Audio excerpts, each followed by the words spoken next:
तरुण गिल जैसे इन्फ्लुएंसर्स अगर मुझे कुछ भी बोलेंगे तो फिर उससे मुझे घंटा भी कुछ फर्क नहीं पड़ता। नियरली 500K फॉलोअर्स इंस्टा पे, नियरली 300K फॉलोअर्स यूट्यूब पे। इवन तो मैंने वो सिर्फ एक नॉर्मल स्प्लिट फॉलो की जो इतनी अच्छी नहीं थी, लेकिन फिर भी मेरी बॉडी बन गई सिर्फ एक रीजन की वजह से। आपने कहा है कि एकदम स्टार्टिंग में you hated body building competitions, वजह बताओ इसकी। अगर आप एक बॉडी बिल्डिंग कॉम्पिटिशन देखोगे तो फिर लाइन में नंगे लड़के हैं जिन्होंने अंडरवेयर पहनी, उनके शरीर पर तेल है, ढेर सारा तेल। ऐसा क्या हुआ था जिसकी वजह से आपने वीगनिज्म को अडॉप्ट किया अपने लाइफस्टाइल में? चिकन को जिस तरह से रखते हैं वो इनह्यूमन है लिटरली। मान लीजिए कि चिकन के अंदर इमोशनल पेन उस हद का नहीं है जिस तरह का हमारे अंदर होता है, लेकिन वो फिजिकल पेन तो फील कर सकता है एंड वो तो गारंटीड है कि वो करता है। इंडिया को वर्ल्ड का डायबिटीज कैपिटल बोला जाता है। इंडिया में हर तीसरा अडल्ट इंसान ओबेसिटी से भुगत रहा है। पूरी थाली में प्रोटीन है ही नहीं। वेजिटेबल्स है, अच्छी बात है, न्यूट्रिएंट्स कितने होंगे ठीक ठाक मिल जाएंगे, प्रोटीन कहाँ पर है? नहीं है। उन लोगों को आप क्या कहेंगे जो कहते हैं कि प्रोटीन सिर्फ जिम जाने वालों के लिए ही होता है? बेवकूफ है वो लोग। उन लोगों को न्यूट्रिशन की कोई भी नॉलेज नहीं है। एक आधा ऐसे मिथ्स जो इंडियन फिटनेस इंडस्ट्री को सबसे ज्यादा हार्म कर रही है। जेनेटिक्स मेरे लिए मैटर ये करता है कि क्या मैं अपने आप से सच बोल रहा हूँ या नहीं बोल रहा। ईशान किशन नाम के एक प्लेयर है, उन्होंने कमबैक किया इंडियन टीम में। प्रेजेंटेशन में उन्होंने ये एक बात कही कि it is most important to stay true to yourself. आपने जो कहा that clearly reminded me of that. इस तरह का माइंडसेट कितना हेल्प करता है आपको? लेकिन वो चीज यंगस्टर्स को अपने दिमाग में जरूर रखनी चाहिए। सप्लीमेंट्स अगर तुम्हारे पेरेंट्स तुम्हें लेके नहीं देते हैं तो फिर उसमें रोने धोने की कोई जरूरत नहीं है। उन लोगों को आप क्या कहोगे जो दाल को as a major protein source consume करते हैं? ये 21st सेंचुरी है, इसलिए कृपया करके ऐसा करना बंद कर दीजिए। मैं वीगन हूँ इसका मतलब ये नहीं है कि मैं हवा में कोई भी चीज बोलूंगा। So many careers nowadays sedentary lifestyle जिसे कहते हैं, टेबल के सामने लैपटॉप खट खट खट खट खट खट दिन भर। क्या एडवाइस आप देना चाहोगे to this young India to somehow change this and get into a fitter version of themselves? Most of the लोग यही गलती करते हैं।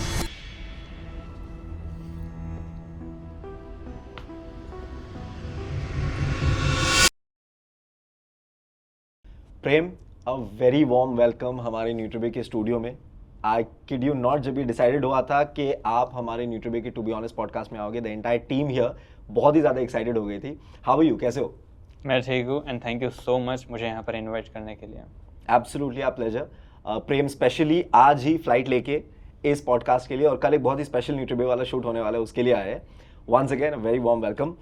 Before anything else, we know आज बहुत सारी बातें होने वाली है प्रेम के साथ। प्रेम के वर्कआउट प्लान, डाइट, इन सब की बातें तो होगी ही। किस तरह इनके पिछले डाइट से ही turned into a vegan diet person जो वीगनिज्म को प्रमोट करते हैं, उसकी वजह क्या थी।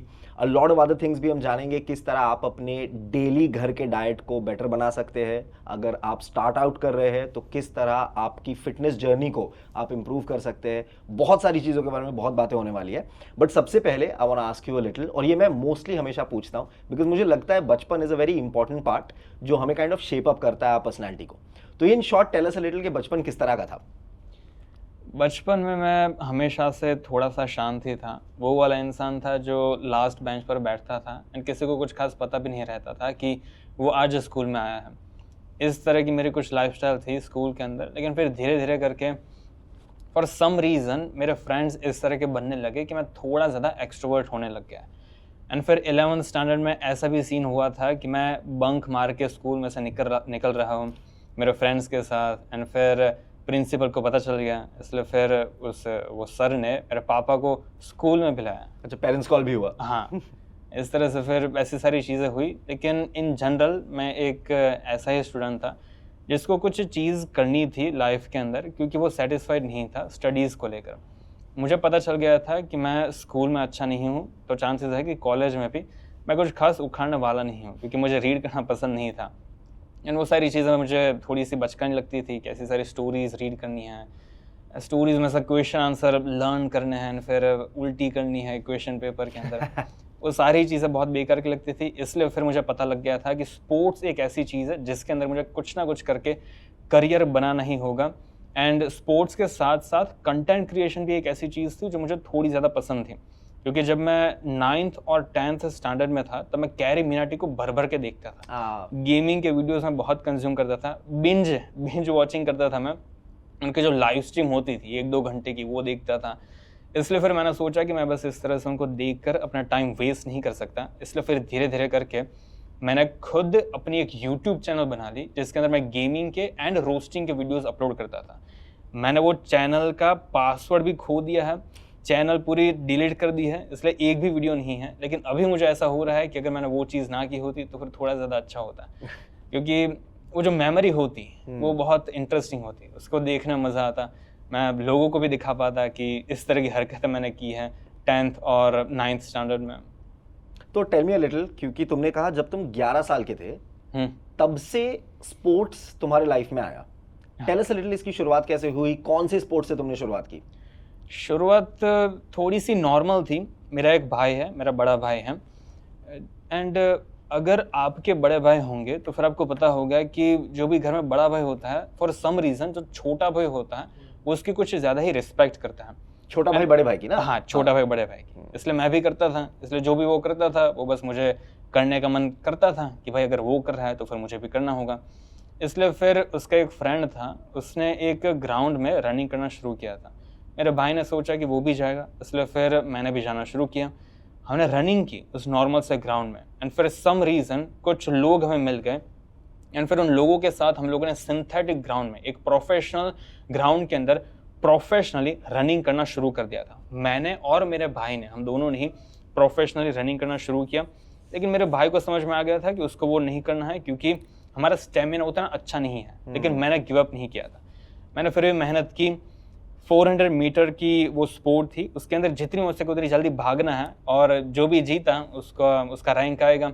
फिर धीरे धीरे करके मैं चाहता था कि मैं ओलंपिक्स में जाऊँ, एंड जो इंटरनेशनल रिकॉर्ड है 400 मीटर का वो भी मुझे ब्रेक करना था।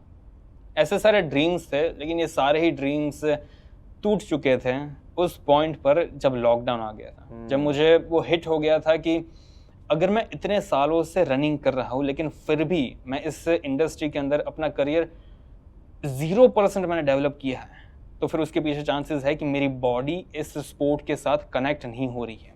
इसलिए फिर मैंने रनिंग करना छोड़ दिया। मुझे पता लग गया था कि मेरे जीन्स अच्छे नहीं हैं रनिंग के लिए, एंड मैं कुछ इन्फॉर्मेटिव वीडियोस देखता था, एंड इसी सारे वीडियोस की वजह से, इसी सारे यूट्यूब के कुछ अच्छे इन्फ्लुएंसर्स की वजह से मुझे जल्दी पता लग गया कि कुछ ऐसी चीज़ें होती है जो हमारे लिए होती है, एंड कुछ ऐसी चीज़ें होती हैं जो नहीं होती।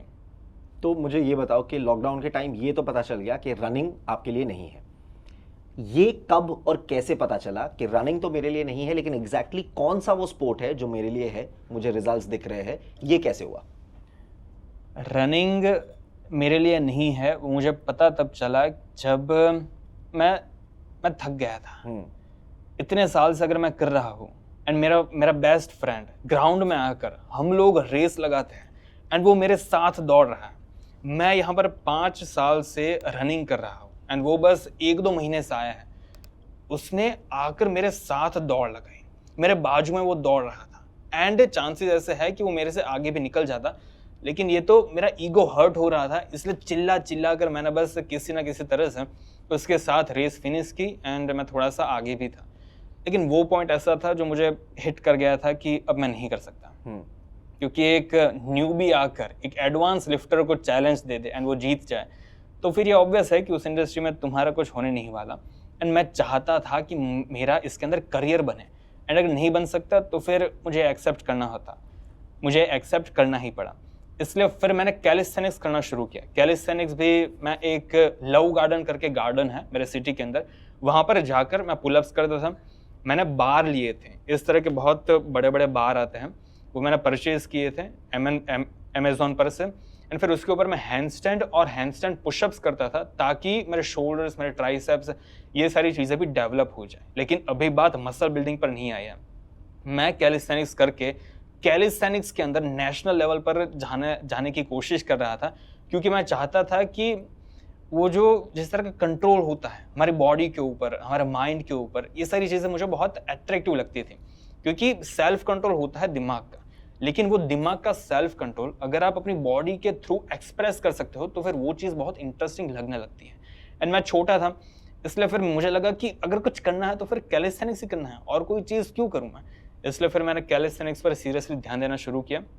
मैंने अच्छे से handstand pushups, handstand, human flags में मैं ह्यूमन फ्लैग भी मैं प्रैक्टिस कर रहा था। 100% नहीं आया था, लेकिन ऑलमोस्ट सीख जाता अगर मैंने और 6 महीने तक उसको कंटिन्यू किया होता तो। एंड हाँ, कैलिस्थेनिक्स में मैं प्रोग्रेस कर रहा था, लेकिन फिर कुछ और चीज़ें हुई जिसकी वजह से मैंने जिम ज्वाइन किया। क्या थी वो चीज़ें? वेल, एक क्लासिक जिम बॉय की चीज़ थी वो। एक लड़की मुझे पसंद आ गई थी एंड जो चीज़ नॉर्मली होती है वैसी ही हो गई। उसको मैं इतना पसंद नहीं था, इसलिए फिर मैंने सोचा कि नहीं, ऐसा नहीं हो सकता कि उसको मैं सही में पसंद नहीं हूँ। मैं कोशिश करूँगा तो फिर चांसेस ऐसा है कि वो मुझे पसंद करेगी। इसलिए मैंने सोचा कि एक लड़की को क्या चाहिए होता है, एंड मुझे ऐसा लगा कि अच्छे लुक्स, अच्छी बॉडी, अच्छी पर्सनालिटी। इसलिए फिर मैं एक तरह का ऐसा इंसान बनने की कोशिश कर रहा था जो मैं नहीं था। वो एक पॉइंट है। एंड फिर मैं अपना फेस के ऊपर एंड अपनी बॉडी के ऊपर बहुत ध्यान दे रहा था ताकि मैं उसको बहुत अट्रैक्टिव बना सकूं, ताकि उस लड़की को मैं अपनी गर्लफ्रेंड बना सकूं, शादी कर सके। ऐसे सारे ख्वाब देख रहा था मैं। लेकिन इन सारे रीज़न की वजह से मैंने जिम ज्वाइन किया। अच्छे से मेहनत की जिम के अंदर, ओवर ट्रेनिंग की भर के, क्योंकि तब मेरे पास ये नॉलेज नहीं थी कि ओवर ट्रेनिंग करके मसल्स बिल्ड नहीं कर सकते। मैंने ओवर ट्रेनिंग की, लेकिन फिर भी बॉडी बन गई, क्योंकि एक बिगिनर फेज होता है जिम के अंदर। वो बिगिनर फेज हो रहा था एंड अच्छे से बॉडी बन रही थी, सारी चीज़ें अच्छी जा रही थी। लेकिन फिर मुझे इस चीज़ को भी एक्सेप्ट करना पड़ा कि वो लड़की एक्सेप्ट नहीं करेगी मुझे, एंड मुझे मूव ऑन करना होगा।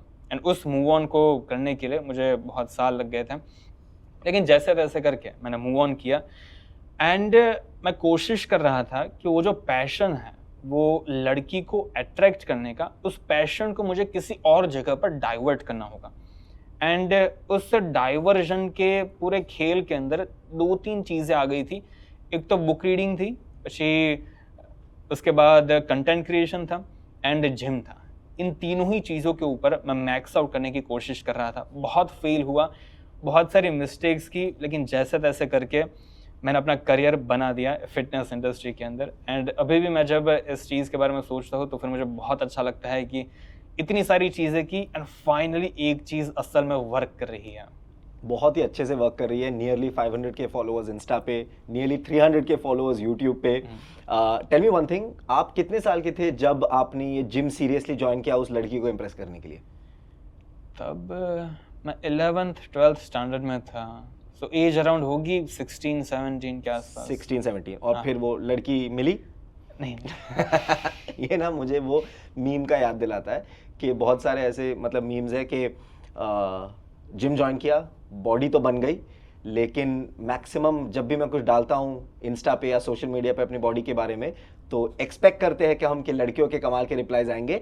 15 रिप्लाई सिर्फ हमारे जिम ब्रोस के ही आते हैं कि भाई बॉडी मस्त दिख रही है भाई।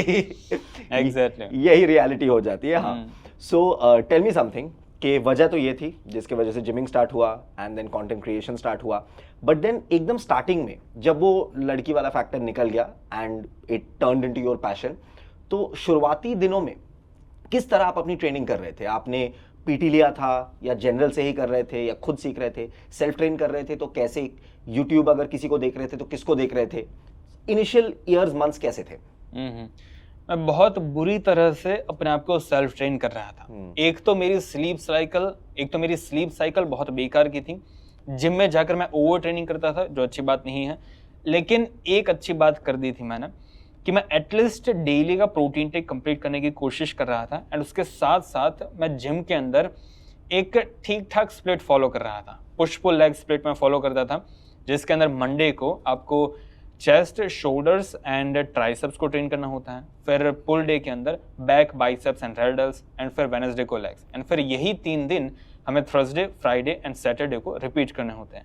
ये स्प्लिट ऑल्दो ठीक ठाक थी तब, मुझे ऐसा लगता है कि अगर मैंने इसकी जगह पर कोई और स्प्लिट फॉलो की होती, थोड़ी ज़्यादा अच्छी तरह से मैंने उसको ऑर्गेनाइज किया होता, अपने वीक पॉइंट्स को मैंने बहुत लाइटली ना लिया होता, तो फिर मेरी ज़्यादा अच्छी बॉडी बन जाती। लेकिन फिर इवन तो मैंने वो सिर्फ एक नॉर्मल स्प्लिट फॉलो की जो इतनी अच्छी नहीं थी, लेकिन फिर भी मेरी बॉडी बन गई, सिर्फ एक रीज़न की वजह से कि एटलीस्ट मैं अपने आप को पुश कर रहा था। मैं दिमाग से एंड बॉडी से अपने आप को पुश कर रहा था। मोस्ट ऑफ द लोग यही गलती करते हैं कि इवन दो उनकी स्प्लिट बेकार किया है, ठीक है चलो ब्रो स्प्लिट फॉलो करनी है करो, लेकिन एटलीस्ट ऑल आउट जाओ। लोग नहीं जाते इसलिए उनको रिजल्ट्स नहीं मिलते, मैं जाता था इसलिए मुझे मिला। क्या आप ये कहोगे कि ऑल आउट जाने का एक मेजर पॉइंट होता है training to failure? Absolutely, training to failure बहुत नेसेसरी चीज़ बन चुकी है। स्पेशली भी इंटरनेट पर ऐसी चीज़ें चल रही है कि हमें 1-2 रैप्स रिजर्व में रखने चाहिए ताकि हम लोग मैक्स आउट कर सके मसल बिल्डिंग प्रोसेस को। कब करोगे वो मैक्स आउट? नहीं, वो चीज़ थोड़ी सी सही है, क्योंकि अगर आप ट्रूली हर सेशन में फेलियर तक ट्रेन करोगे तो फिर चांसेस है कि कुछ लोगों की बॉडी उस चीज को अच्छे से लेगी नहीं, जिसकी वजह से ओवर ट्रेनिंग होगी एंड उनके मसल्स बिल्ड होने की जगह पर मसल्स चांसेस है कि डिक्रीज भी हो सकते हैं और उनके मसल्स कुछ खास इंक्रीज नहीं होंगे। इसलिए वो जो गोल होगा वो लोग अकम्प्लिश नहीं कर पाएंगे। लेकिन दिक्कत ये है कि जो जनरल पॉपुलेशन है वो लोग फेलियर तक ट्रेन कर ही नहीं सकते। Exactly. उन लोगों को आता ही नहीं है कि फेलियर तक असल में किस तरह से पुश किया जाता है। मुझे 4 साल हो चुके हैं एंड मैं अभी ये फ्रीली बोल सकता हूँ कि मुझे भी फेलियर तक ट्रेन करना नहीं आता। मुझे ऐसा लगता है कि मुझे अभी भी कई सारी चीज़ें सीखनी होगी फेलियर तक ट्रेन करने के बारे में, क्योंकि जब मैं टॉम प्लैट्स के यूट्यूब वीडियोस देखता हूँ ट्रेनिंग के, तो फिर मुझे ऐसा लगता है कि मैं अभी उनकी इंटेंसिटी को मैच नहीं कर पा रहा। ठीक है, उनका फॉर्म थोड़ा डिफरेंट तरह का है, थोड़ा डिफरेंट तरह का था, लेकिन इससे मुझे कुछ खास फर्क नहीं पड़ता। मैं बस ये चीज़ चाहता हूँ कि जिस तरह की इंटेंसिटी उनकी थी वैसी इंटेंसिटी मुझे भी चाहिए एंड मैं वो एक दिन ज़रूर हासिल करूँगा एंड चांसेस है कि 2026 में मैं उस तरह की इंटेंसिटी के साथ ट्रेन कर पाऊँगा, क्योंकि मैं बहुत सीरियस हूँ अब बॉडी बिल्डिंग को लेकर। मुझे एक बात बताइए कि आप बहुत सीरियस है बॉडी बिल्डिंग को लेके, विच इज़ क्लियरली विजिबल, वो आपके सोशल्स में भी दिखता है, आप मेरे सामने बैठे हो एंड अभी भी दिख रहा है। टेल मी समथिंग कि at what point of time आपने ये रियलाइज़ किया कि ये सिर्फ एक लाइफस्टाइल नहीं, इसको मैं इतना करियर बना सकता हूँ कि मैं compete भी कर सकता हूँ। ये रियलाइजेशन कब आया, कैसे आया? 4 महीने पहले। अच्छा, 4-5 महीने पहले। Talk us through it. जब मैंने पहली बार 2025 में compete किया था, अप्रैल और मई के महीने में, तब मुझे पता चला कि बॉडी बिल्डिंग एक कम्प्लीटली डिफरेंट स्पोर्ट है एंड एक फिटनेस इन्फ्लुएंसर बनना इंस्टाग्राम और यूट्यूब के लिए वो एक कम्प्लीटली डिफरेंट चीज़ है। करेक्ट। जब मैंने बॉडी बिल्डिंग में compete किया तो फिर उसके बाद मुझे पता लगा कि कई सारी चीज़ें मुझे चेंज करनी होगी ताकि मैं एक खतरनाक बॉडी बना सकूं। इंस्टाग्राम पर मेरी ठीक ठाक बॉडी थी जिसकी वजह से मेरे majority of the followers gain हुए हैं, लेकिन दिक्कत यह है कि वो एक एस्थेटिक बॉडी थी। वो अगर मैं ऐसा पोजिंग करूंगा बॉडी बिल्डिंग कॉम्पिटिशन के अंदर तो फिर मेरा रैंक नहीं आएगा, क्योंकि मसल मास उतना नहीं था। लेकिन बिकॉज मेरी मसल बैली इज सर्टेन तरह की है इसलिए वो दिखने में थोड़ी एस्थेटिक दिखती है। लेकिन अगर मैं उस तरह का वर्कआउट प्लान फॉलो करता, जब मैं कंपटीशन के पहले जिस तरह की मेरी लाइफस्टाइल थी, जिस तरह का वर्कआउट था, डाइट था, मेरी जो स्लीप साइकिल थी, उसी सेम चीज़ को अगर मैं फॉलो करता तो फिर अभी जिस तरह की मेरी फिजिक बन चुकी है सिर्फ 6-7 महीनों में वैसी फिजिक मेरी नहीं बन पाती, क्योंकि मैं बहुत लाइटली लेता था बॉडी बिल्डिंग स्पोर्ट को, लेकिन मैं बहुत सीरियसली लेता था इंस्टाग्राम इन्फ्लुएंसिंग को, कंटेंट क्रिएशन को, ताकि मैं फॉलोअर्स गेन कर सकूं, ताकि मैं पैसे कमा सकूं, ताकि मैं फेमस हो सकूं। वो सारी चीज़ें मुझे बहुत टेम्पटिंग लगती थी कंपटीशन के पहले, लेकिन जैसे ही मैंने compete किया यथार्थ भाई और आयुष भैया को देखकर, उसके बाद मुझे पता चल गया था कि नहीं, कंपटीशन जिस तरह का सेटिस्फैक्शन दे सकता है, जिस तरह की मेंटल पीस दे सकती है, वैसी शांति मुझे इंस्टाग्राम पर रील्स बनाने से और यूट्यूब पर वीडियोस बनाने से उसमें से नहीं मिल सकती। इसलिए फिर अब मैं ऑल आउट जा रहा हूँ बॉडी बिल्डिंग स्पोर्ट के अंदर। That's great to hear. हम बहुत एक्साइटेड है कि बॉडी बिल्डिंग का जो सीजन स्टार्ट होगा उसमें आपके रिजल्ट्स जिस तरह होंगे। But I want ask you one thing कि आपने एक जगह पे, and I am quoting you, आपने कहा है कि एकदम स्टार्टिंग में you hated body building competitions. वजह बताओ इसकी। अगर आप एक बॉडी बिल्डिंग कॉम्पिटिशन देखोगे तो फिर लाइन में नंगे लड़के हैं जिन्होंने अंडरवेयर पहनी है, उनके शरीर पर तेल है, ढेर सारा तेल, बहुत सारा तेल, एग्जैक्टली, एंड वो लोग पोज कर रहे हैं ताकि उन लोगों को वैलिडेशन मिल सके जजेस के पास से कि उनकी बॉडी सबसे बेस्ट है पूरी दुनिया में। ये चीज़ मुझे बहुत बेकार की लगती थी एंड हाँ, इस चीज़ को मैंने फ्रेजिंग इस तरह से की थी जिसकी वजह से ये चीज़ मुझे बेकार की लगती थी। लेकिन अब मेरी जो मेंटालिटी है बॉडी बिल्डिंग को लेकर वो सेम नहीं रही है, क्योंकि अब मुझे पता चल गया है कि असल में इस स्पोर्ट के अंदर और भी कई सारी चीज़ें हैं। इंसानों को लाइफ में एक जर्नी पसंद होती है कि भाई हम लोग कहाँ पर जा रहे हैं, एक जगह है जहाँ पर हम लोग जा रहे हैं, लेकिन एट द सेम टाइम हमें कहीं ना कहीं ये चीज़ भी पता होती है कि वो जगह हमसे दूर जा रही है, इसलिए कभी भी हम लोग उस फाइनल गोल को अकम्प्लिश करने नहीं वाले। एंड वो चीज़ बॉडी बिल्डिंग बहुत क्लियरली एंड ईजिली हमें प्रोवाइड करती है, एंड इसी रीज़न की वजह से लोग पागल है बॉडी बिल्डिंग के पीछे। अब मैं वर्कआउट करता हूँ, एक अच्छा डाइट फॉलो करता हूँ, स्लीप साइकिल को मेंटेन करने की कोशिश करता हूँ। इन सारी चीज़ों की वजह से मुझे ऐसा लगता है कि मैं कहीं पर जा रहा हूँ। मेरी लाइफ में मुझे पता है कि मुझे क्या करना है।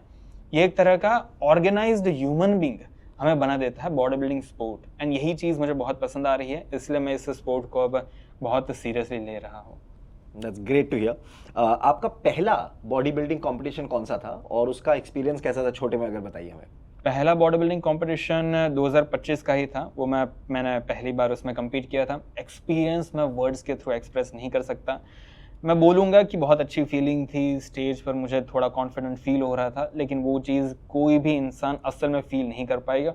जिन्होंने भी असल में कम्पीट किया है सिर्फ उनको ही पता होगा कि सबसे पहला शो किस तरह का फील होता है। लेकिन हाँ, अगर एक नॉर्मल इंसान को मैं बताऊँ तो फिर वो कुछ इस तरह का होगा कि स्टेज पर चढ़ के मुझे कॉन्फिडेंट फील हो रहा था। उसके पीछे की वजह ये थी कि मैंने काम किया था, मैंने अच्छे से कार्डियो किया था, रोज़ मैं डाइट अच्छा फॉलो कर रहा था।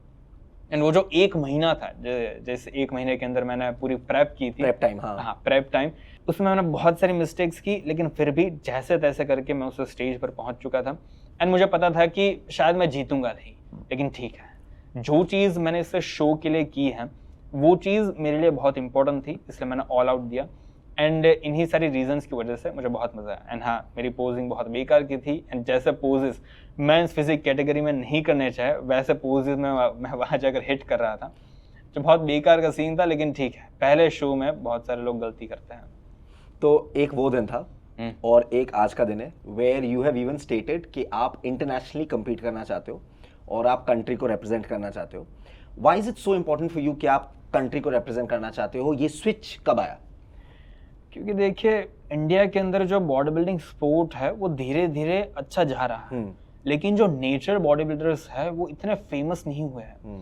अभी लोग जब बॉडी बिल्डिंग वर्ड सुनते हैं तो फिर उनके दिमाग के अंदर इंडियन बॉडी बिल्डर्स नहीं आते हैं। मैंने एक यूट्यूब वीडियो देखा था जिसके अंदर वो यूट्यूबर हाइट कंपेयर कर रहा था कि कौन से कंट्री के जो बॉडी बिल्डर्स है उनकी हाइट कितनी है। उसमें क्रिस बमस्टेड था, फिर आर्नोल्ड था, वो सारे थे। ये तो गोट्स है। हाँ, लेकिन सबसे नीचे कौन था? सबसे छोटी हाइट वाला बॉडी बिल्डर कौन था? इंडिया का था। उसने पर्पसफुली एक बहुत छोटी हाइट वाले बॉडी बिल्डर की फोटो वहां पर रखी थी ताकि लोग हंसे, ताकि लोग इंडिया के ऊपर हंसे। एंड वो एक तरह का मीम बन चुका है Correct. कि इंडियन जीन्स है तो फिर ठीक ठाक होंगे। इसलिए इस चीज़ को मुझे चेंज करना होगा, एंड मुझे पता है कि मेरे अंदर उतना पोटेंशियल है, एंड इस चीज़ को मैं करके रहूँगा। इंटरनेशनल स्टेज पर भी जाऊँगा, एंड ICN के अंदर भी मुझे इस बार प्रो का चाहिए 2026 में। एंड इन्हीं सारी चीज़ों के लिए अभी अच्छी खासी प्रिपरेशन चल रही है। मैं आपको एक रेफरेंस देना चाहता हूँ। अभी न्यूट्रीबे टू बी ऑनेस्ट पॉडकास्ट पे ही चिन्मय बोल के एक गेस्ट है, वो पावर लिफ्टर है। उन्होंने इंडिया को रिप्रेजेंट भी किया हुआ है, वर्ल्ड स्टेज पे मेडल भी जीता है एशियन कप में। और वो कह रहे थे कि उस स्टेज पे जब वो परफॉर्म करने जाते हैं तो ही almost forgets his own identity, और उनकी आइडेंटिटी तब इंडिया बन जाती है।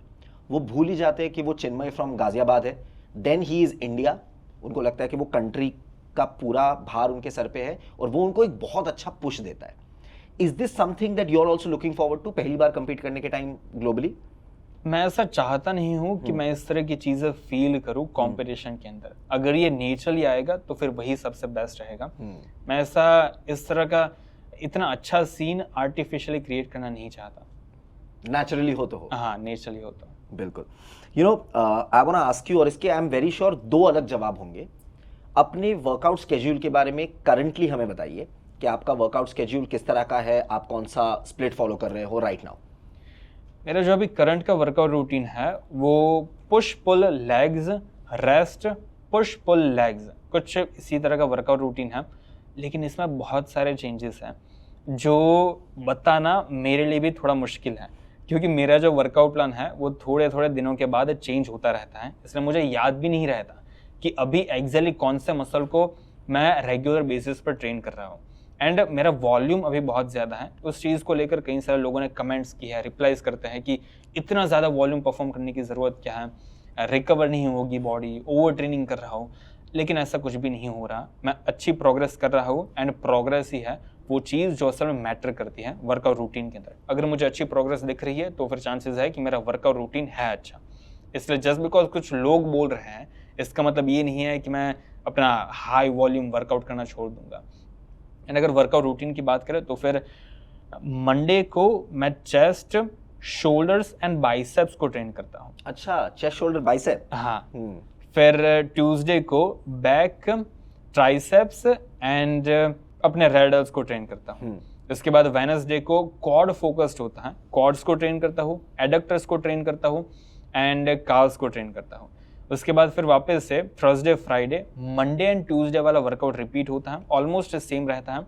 एंड फिर जो सैटरडे होता है उसके अंदर हैमस्ट्रिंग फोकस्ड वर्कआउट होता है, इसलिए उसके अंदर सैटरडे को मैं क्वाड्स को ट्रेन ही नहीं करूंगा एंड अपने एबडक्टर्स एंड अपने ग्लूट्स एंड काफ्स इन सारे मसल्स के ऊपर फोकस करूंगा ताकि मैं अच्छे से इन सारे मसल्स को टारगेट कर सकूं। क्योंकि मेरे लेग्स के अंदर ऐसा सीन हो रहा था कि जब भी मैं क्वाड्स को पूरे हफ्ते में 2 बार ट्रेन करता था तो फिर वो रिकवर नहीं हो पाते थे। इसलिए हमें इस तरह का वर्कआउट प्लान रखना पड़ा कि पूरे हफ्ते में मुझे क्वाड एंड हैमस्ट्रिंग, यही ऐसे कुछ मसल्स है लेग्स के जो मैं पूरे हफ्ते में सिर्फ एक ही बार ट्रेन करता हूँ एंड बाकी के जो भी मसल्स है उनको मैं पूरे हफ्ते में 2 बार ट्रेन करता हूँ। इसलिए ये चीज़ समझनी होगी कि जो भी वर्कआउट रूटीन्स है उसको आपको पर्सनलाइज्ड करना पड़ता है। आपकी बॉडी के हिसाब से आपको उसके अंदर चेंजेस करने पड़ते हैं ताकि वो आपके ऊपर अच्छे से काम कर सके। पुश पुल लेग अच्छी वर्कआउट रूटीन है, लेकिन उसके अंदर तुम्हें चेंजेस करने होंगे ताकि आप लोगों को अपनी बॉडी के अंदर चेंजेस दिखे। अब इंस्टाग्राम एंड यूट्यूब पर कोई एक इन्फ्लुएंसर बोलेगा कि ये स्प्लिट बहुत अच्छी है, मैं इसको फॉलो करता हूँ, रिजल्ट्स मिल रहे हैं, उसको मिल रहे हैं, तुम्हें मिलेंगे Correct. या नहीं मिलेंगे ये गारंटी नहीं है। लेकिन अगर आप चाहते हो कि आपको भी मिले तो फिर आपको एक तरह की विजडम डेवलप करनी पड़ेगी। मेरे पास वो विजडम है नहीं। मैंने अभी जो कोच रखे हैं, वीरेंद्र सर नाम है उनका, बहुत अच्छे कोच है। उन्होंने मेरे लिए ये पूरी वर्कआउट स्प्लिट डिज़ाइन की है एंड मुझे क्या चीज़ पसंद थी, क्या चीज़ अच्छी नहीं लग रही थी, उन सारी चीज़ों को मद्देनज़र रखते हुए उन्होंने ये स्प्लिट डिज़ाइन की है। एंड फिर अब फाइनली जाकर एक ऐसी स्प्लिट मुझे मिली है जो मेरे ऊपर बहुत अच्छे से वर्क कर रही है। सेम चीज़ आपको भी करनी होगी। अगर आप एक स्प्लिट फॉलो कर रहे हो एंड उसके अंदर अगर बहुत कम प्रोग्रेस दिख रही है तो फिर उस स्प्लिट के अंदर चेंजेस करो, लेकिन कितने समय के बाद, 3-4 हफ्तों के बाद, ताकि एटलीस्ट तुम्हें पता चल जाए कि ये जो स्प्लिट है उसकी वजह से तुम्हारी प्रोग्रेस नहीं हो रही। एंड जब आप स्प्लिट को चेंज करोगे एंड देखोगे कि अब किस तरह के रिजल्ट्स दिख रहे हैं, पुश पुल लेग के अंदर कुछ चेंजेस किए एंड फिर देखा कि भाई रिजल्ट्स थोड़े ज़्यादा अच्छे दिख रहे हैं, तो फिर आप वो वाली नई स्प्लिट फॉलो कर सकते हैं। इसलिए स्प्लिट्स के अंदर चेंजेस करने से डरना नहीं चाहिए। आपने एक चेंज खुद भी अपने स्प्लिट में जो किया है, क्योंकि जनरली क्विंटेसेंशियली हम जब भी पुश पुल लेग्स की बात करते हैं तो चेस्ट, शोल्डर, ट्राइसेप किया जाता है ट्रेन और बैक बाइसेप साथ में किया जाता है ट्रेन। आपने उसका उल्टा किया है। हाँ। क्यों? उसके पीछे का रीज़न नहीं है, मुझे मज़ा आता है इसलिए करता हूँ। एंड एक ऐसा भी सीन है कि चेस्ट को ट्रेन करते समय ट्राइसेप्स थोड़े से ट्रेन हो जाते हैं, बिल्कुल, इसलिए फिर ट्राइसेप्स थोड़े से सोर फील होते हैं। करेक्ट। लेकिन अगर आप अपनी बैक के साथ ट्रेन करोगे तो फिर कुछ नहीं होगा। इसलिए ये भी एक माइनर सा रीज़न है, लेकिन मेजर रीज़न तो यही है कि मुझे मज़ा आता है। प्रेम, सोशल मीडिया पर पुश पुल लेग्स को 2 चीज़ें हैं, 2 फैक्टर्स पर थोड़ा मतलब बदनाम ही किया जाता है। एक तो कि वॉल्यूम ऑफ सेट्स बहुत बढ़ जाता है इन अ वीक, दूसरा कि कभी कभी आप छोटे मसल्स को उतने अच्छे से ट्रेन नहीं कर पाते, आर्म को उतना फोकस नहीं मिलता, कभी कभी शायद शोल्डर को उतना फोकस नहीं मिलता, मोस्टली आर्म को। तो इसके बारे में आप क्या कहेंगे? अगर हम लोग वॉल्यूम के बारे में बात करें तो फिर वॉल्यूम आप इजीली डिक्रीज कर सकते हो। अगर आपको ऐसा लगता है कि चेस्ट आप पूरे हफ्ते में 2 बार ट्रेन कर रहे हो तो फिर एक्सरसाइज 2 रखिए एंड सेट्स 3-3 परफॉर्म कीजिए। पूरे हफ्ते में कितने सेट्स हुए? 12 सेट्स हुए। 12 सेट्स काफ़ी है। मोस्ट ऑफ द लोग 12 सेट्स को हैंडल कर पाएंगे। मान लीजिए कि 12 सेट्स करने के बाद भी बिकॉज आपकी इंटेंसिटी बहुत ज़्यादा है, इस रीज़न की वजह से आपकी चेस्ट रिकवर नहीं हो रही। मंडे को आपने अपनी चेस्ट ट्रेन की एंड फिर उसके बाद वापस से थर्सडे करने की कोशिश की, लेकिन दर्द हो रही है। तो फिर ऐसा कीजिए कि 2 एक्सरसाइज कीजिए, लेकिन पहले एक्सरसाइज के अंदर 3 सेट्स परफॉर्म कीजिए, दूसरे एक्सरसाइज के अंदर 2 सेट्स परफॉर्म कीजिए, वापस से वॉल्यूम थोड़ा सा डिक्रीज हो गया। इसलिए इस तरह से आप इजीली वॉल्यूम को डिक्रीज कर सकते हो।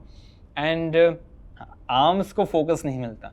देखिए, आर्म्स को फोकस करने के लिए आप उसका वॉल्यूम इंक्रीज कर सकते हो, क्योंकि मोस्ट ऑफ द लोगों के आर्म्स ऐसे होता है कि वो बहुत जल्दी रिकवर हो जाता है। एंड अगर आप चाहते हो कि आपके आर्म्स ज़्यादा जल्दी ग्रो करे, तो फिर आपको बस ज़्यादा प्रोग्रेस चाहिए, तो फिर वॉल्यूम इंक्रीज कर दीजिए। अगर आपको ऐसा लगे कि प्रोग्रेस दिख रही है वॉल्यूम इंक्रीज करने की वजह से, तो फिर वॉल्यूम को उतना ही रखो, ज़्यादा वॉल्यूम रखो। एंड अगर प्रोग्रेस नहीं दिख रही है तो फिर वॉल्यूम को थोड़ा डिक्रीज कर दीजिए एंड अपने वर्कआउट रूटीन के अंदर चेंजेस लाओ, कस्टमाइजेशन करो अपने हिसाब से। बैठ कर पेन और पेपर रखो अपने सामने एंड सोचो कि किस तरह से आप अपने आर्म डे को ज़्यादा अच्छे से कस्टमाइज कर सकते हो, ताकि उसका वॉल्यूम इंक्रीज हो जाए या तो फिर उसकी इंटेंसिटी अच्छी हो जाए। तो फिर ऐसे एक्सरसाइजेस ऐड करो जो आपको पर्सनली बहुत पसंद हो, लेकिन कुछ लोगों को पसंद ना हो। इसलिए इस तरह के कस्टमाइजेशन की वजह से आप इजीली अपने आर्म डे को ज़्यादा प्रोमिनेंट बना सकते हो अगर आप चाहो तो। लेकिन मोस्ट ऑफ द लोगों को आर्म्स की जगह पर जो लेग मसल्स होते हैं एंड जो बैक मसल्स होते हैं उनके ऊपर ज़्यादा काम करने की ज़रूरत होती है, क्योंकि बड़े मसल्स, हाँ एग्जैक्टली, बड़े मसल्स है। एंड बैक के साथ लोगों को माइंड मसल कनेक्शन बनाने में बहुत दिक्कत आती है। बिल्कुल। लेकिन इतना बहुत सोचते हैं लोग, मैंने बहुत बार बातें की है लोगों के साथ, अब बैक के साथ माइंड मसल कनेक्शन अभी नहीं बन रहा तो ठीक है ना, मसल्स नहीं है इसलिए नहीं बन रहा माइंड मसल कनेक्शन। धीरे धीरे करके मसल्स की साइज जब इंक्रीज होगी तो फिर माइंड मसल कनेक्शन भी बनने लगेगा। इसलिए ओवर थिंकिंग मत करना, बस वॉल्यूम एंड वर्कआउट की इंटेंसिटी, ये दो जो मेन पॉइंट्स है इनको ज़रूर याद रखना जिम के अंदर। चलिए, जिम के अंदर वॉल्यूम और इंटेंसिटी, जिम के बाहर एक ऑल इंपॉर्टेंट चीज जिसके बिना नहीं बनेगी आपकी बॉडी, नहीं बदलेगी लाइफ, दैट इज डाइट, है कि नहीं? हाँ, डाइट के बारे में बताओ, करंटली आपका डेली डाइट किस तरह का जा रहा? सबसे मुश्किल सवाल पूछा है आपने, क्योंकि मेरे डाइट के अंदर बहुत सारी अलग अलग तरह की चीज़ें हैं, मुझे बैठ कर याद करना पड़ता है कि क्या क्या मैं खाता हूँ पूरे दिन में। ओके, सो मॉर्निंग में मैं ब्रेकफास्ट के अंदर सीड्स खाता हूँ, जिसके अंदर flax seeds, chia seeds, sunflower seeds, pumpkin seeds, ये 4 सीड्स होते हैं। 40 ग्राम पीनट्स खाता हूँ। 40 ग्राम? 40 ग्राम, ताकि कैलोरी ज़्यादा मिल जाए। एंड उसके साथ 30 ग्राम ओट्स। मैं ज़्यादा ओट्स नहीं खा पाता क्योंकि फिर डाइजेशन में इशू आता है। उसके बाद मैं 30 ग्राम ममरा खाता हूँ। गुजरात में उसको ममरा बोलते हैं, हिंदी में क्या बोलते हैं मुझे पता नहीं है। हम नीचे लिख देंगे। हाँ, नीचे लिख देना। फिर लंच के अंदर 300 ग्राम राइस, 150 से 200 ग्राम दाल, 200 ग्राम टोफू एंड उसके अंदर थोड़ा सा तेल, 10 से 20 ग्राम। एंड उसके पहले, लंच करने से पहले, ये सारी चीज़ों को खाने से पहले मैं सलाद खाता हूँ, जिसके अंदर कुकुम्बर एंड टोमेटोज होते हैं। एंड उसके अंदर थोड़ा सा नींबू मैं ऐड कर देता हूँ, ताकि जो भी आयरन हो पूरे मील के अंदर, वो आयरन भी अच्छे से एब्जॉर्ब हो जाए। एंड फिर इवनिंग स्नैक के अंदर मैं वापस से ममरा खाता हूँ, 60 ग्राम्स।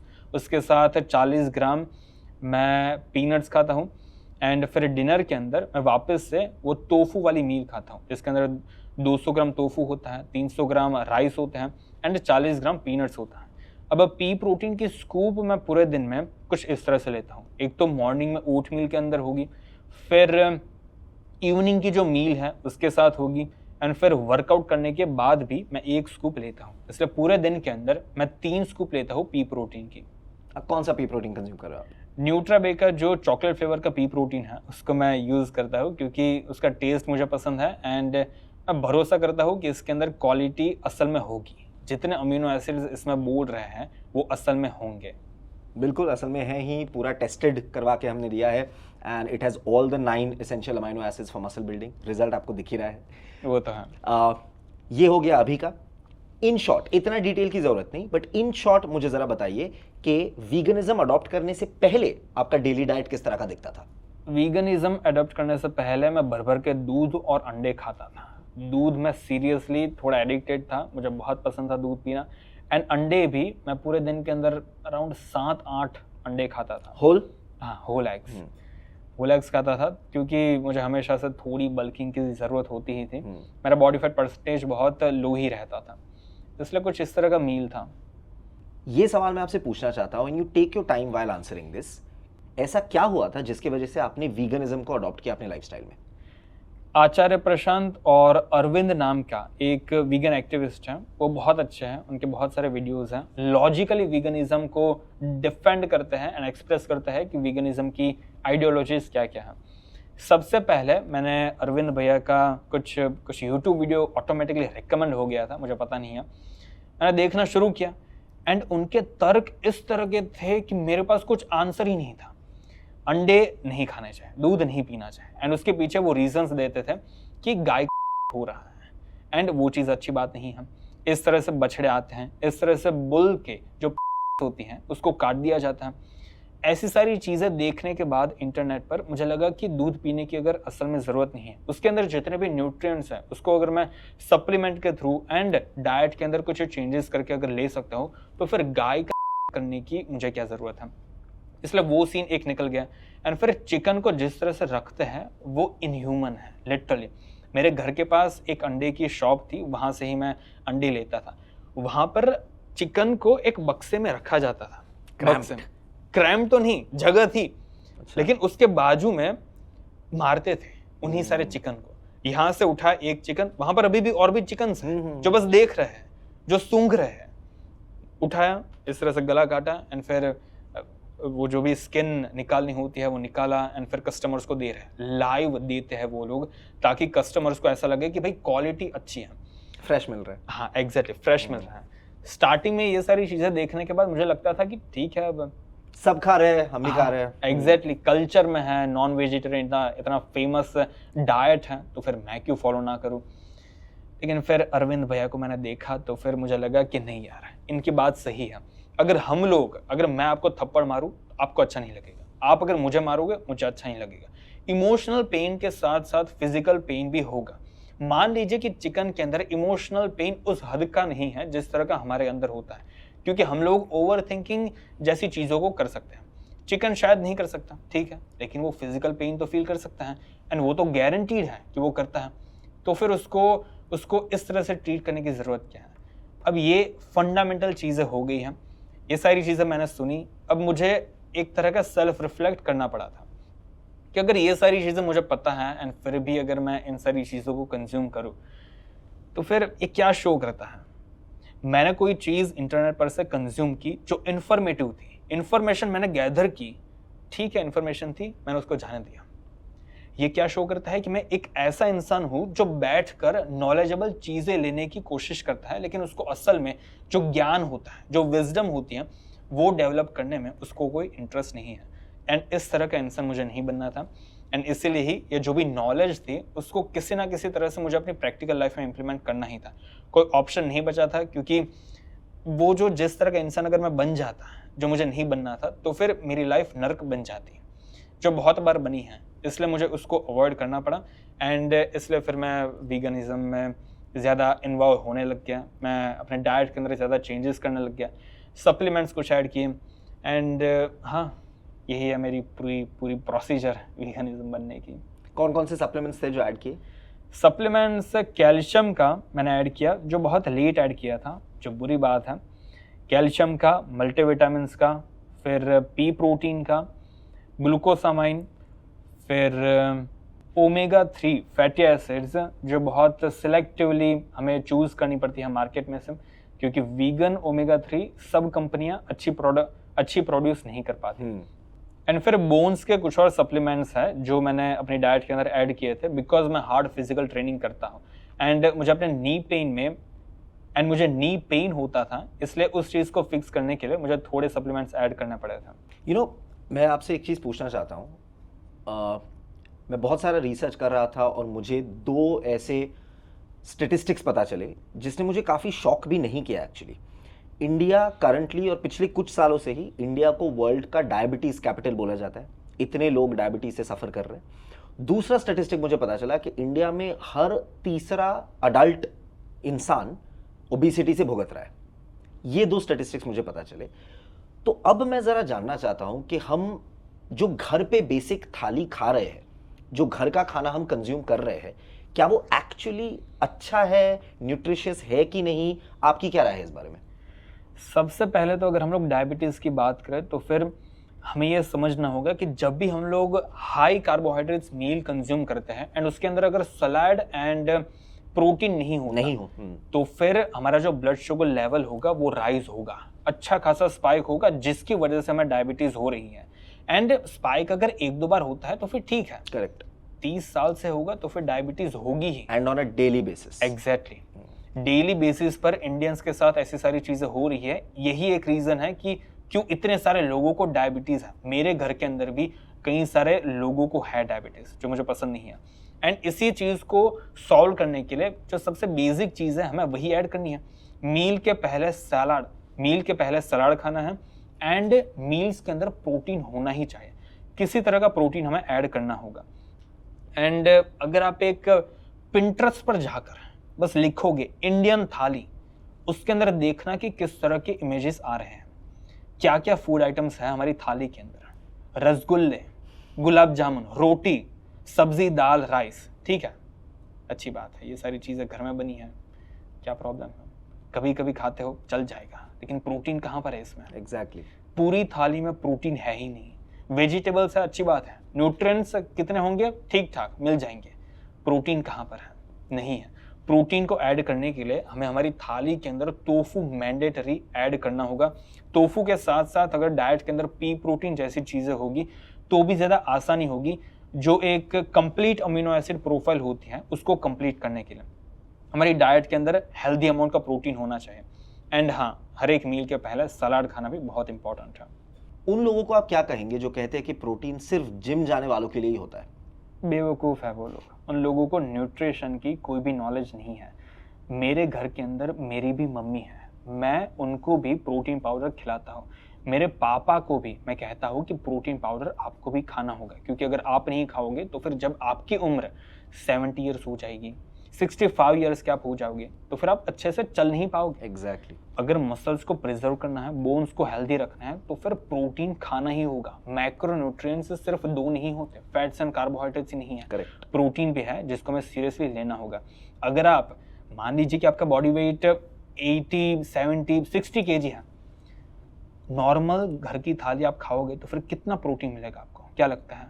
15 ग्राम, 20 ग्राम? और ये दिन भर की बात हो रही है। एग्जैक्टली, 20-25 ग्राम काफी नहीं है। Correct. अगर आपको एक हेल्दी डाइट मेंटेन करना है, एक हेल्दी बॉडी चाहे, एक ताकतवर दिमाग चाहे, तो फिर उसके लिए आपको एटलीस्ट जितना आपका बॉडी वेट है उतने ग्राम्स ऑफ प्रोटीन तो डेली कंज्यूम करना ही होगा। एंड ये एक ऑप्शन नहीं है। बिल्कुल सही कहा आपने। एक और स्टैटिस्टिक मैं पढ़ रहा था और ये पढ़ के एक्चुअली मैं थोड़ा सा शॉक हुआ। पिछले 20 सालों में भारतीय मर्द जो है उनका एवरेज हाइट 5.5 से 5.6 बन चुका है, वो एक्चुअली कम हो चुका है। चाइना में एवरेज हाइट इंक्रीज हुआ है, भारत में एवरेज हाइट और कम हो गया है। तो अगर आपको लगता है कि प्रोटीन सिर्फ जिम जाने वालों के लिए ही है, मसल बिल्ड करने के लिए, आपके जो बच्चे हैं ना घर पे, बचपन में भी उनको प्रोटीन जरूरी है, क्योंकि protein is actually not just a muscle building nutrient, वो आपके बोन हेल्थ को इंप्रूव करता है, वो आपके ग्रोथ हार्मोन्स बढ़ाता है, ये हर चीज के लिए प्रोटीन जरूरी है। एग्जैक्टली। एंड ये जिन लोगों की हाइट डिक्रीज हो रही है वो वही लोग हैं जो देसी खाने की कुछ ज्यादा ही तारीफ करते हैं। करेक्ट। कल्चर को साथ में रखना अच्छी बात है, क्योंकि कल्चर हमें एक तरह का पर्पस देता है, हमें एक तरह की डायरेक्शन देता है कि हम लोग कहाँ पर जा रहे हैं। जो माइथोलॉजीज होती है वो सारी चीज़ें अपनी जगह पर ठीक है, लेकिन टाइम के साथ हमें धीरे धीरे करके थोड़ा थोड़ा इवॉल्व तो होना पड़ेगा। देसी खाने के अंदर अगर ज़्यादा प्रोटीन नहीं है तो फिर अब हमें ज़्यादा प्रोटीन ऐड करना होगा। पूरी इंडियन थाली, पूरी जो भी आपके कल्चर की थाली है उसको निकालने की ज़रूरत नहीं है, लेकिन एटलीस्ट उसके अंदर टोफू एंड पी प्रोटीन जैसी चीज़ों को ऐड कीजिए। बिल्कुल। मैं आपसे एक सवाल पूछना चाहता हूँ। आपने अभी मैक्रोज और माइक्रोज की आप बात कर रहे थे।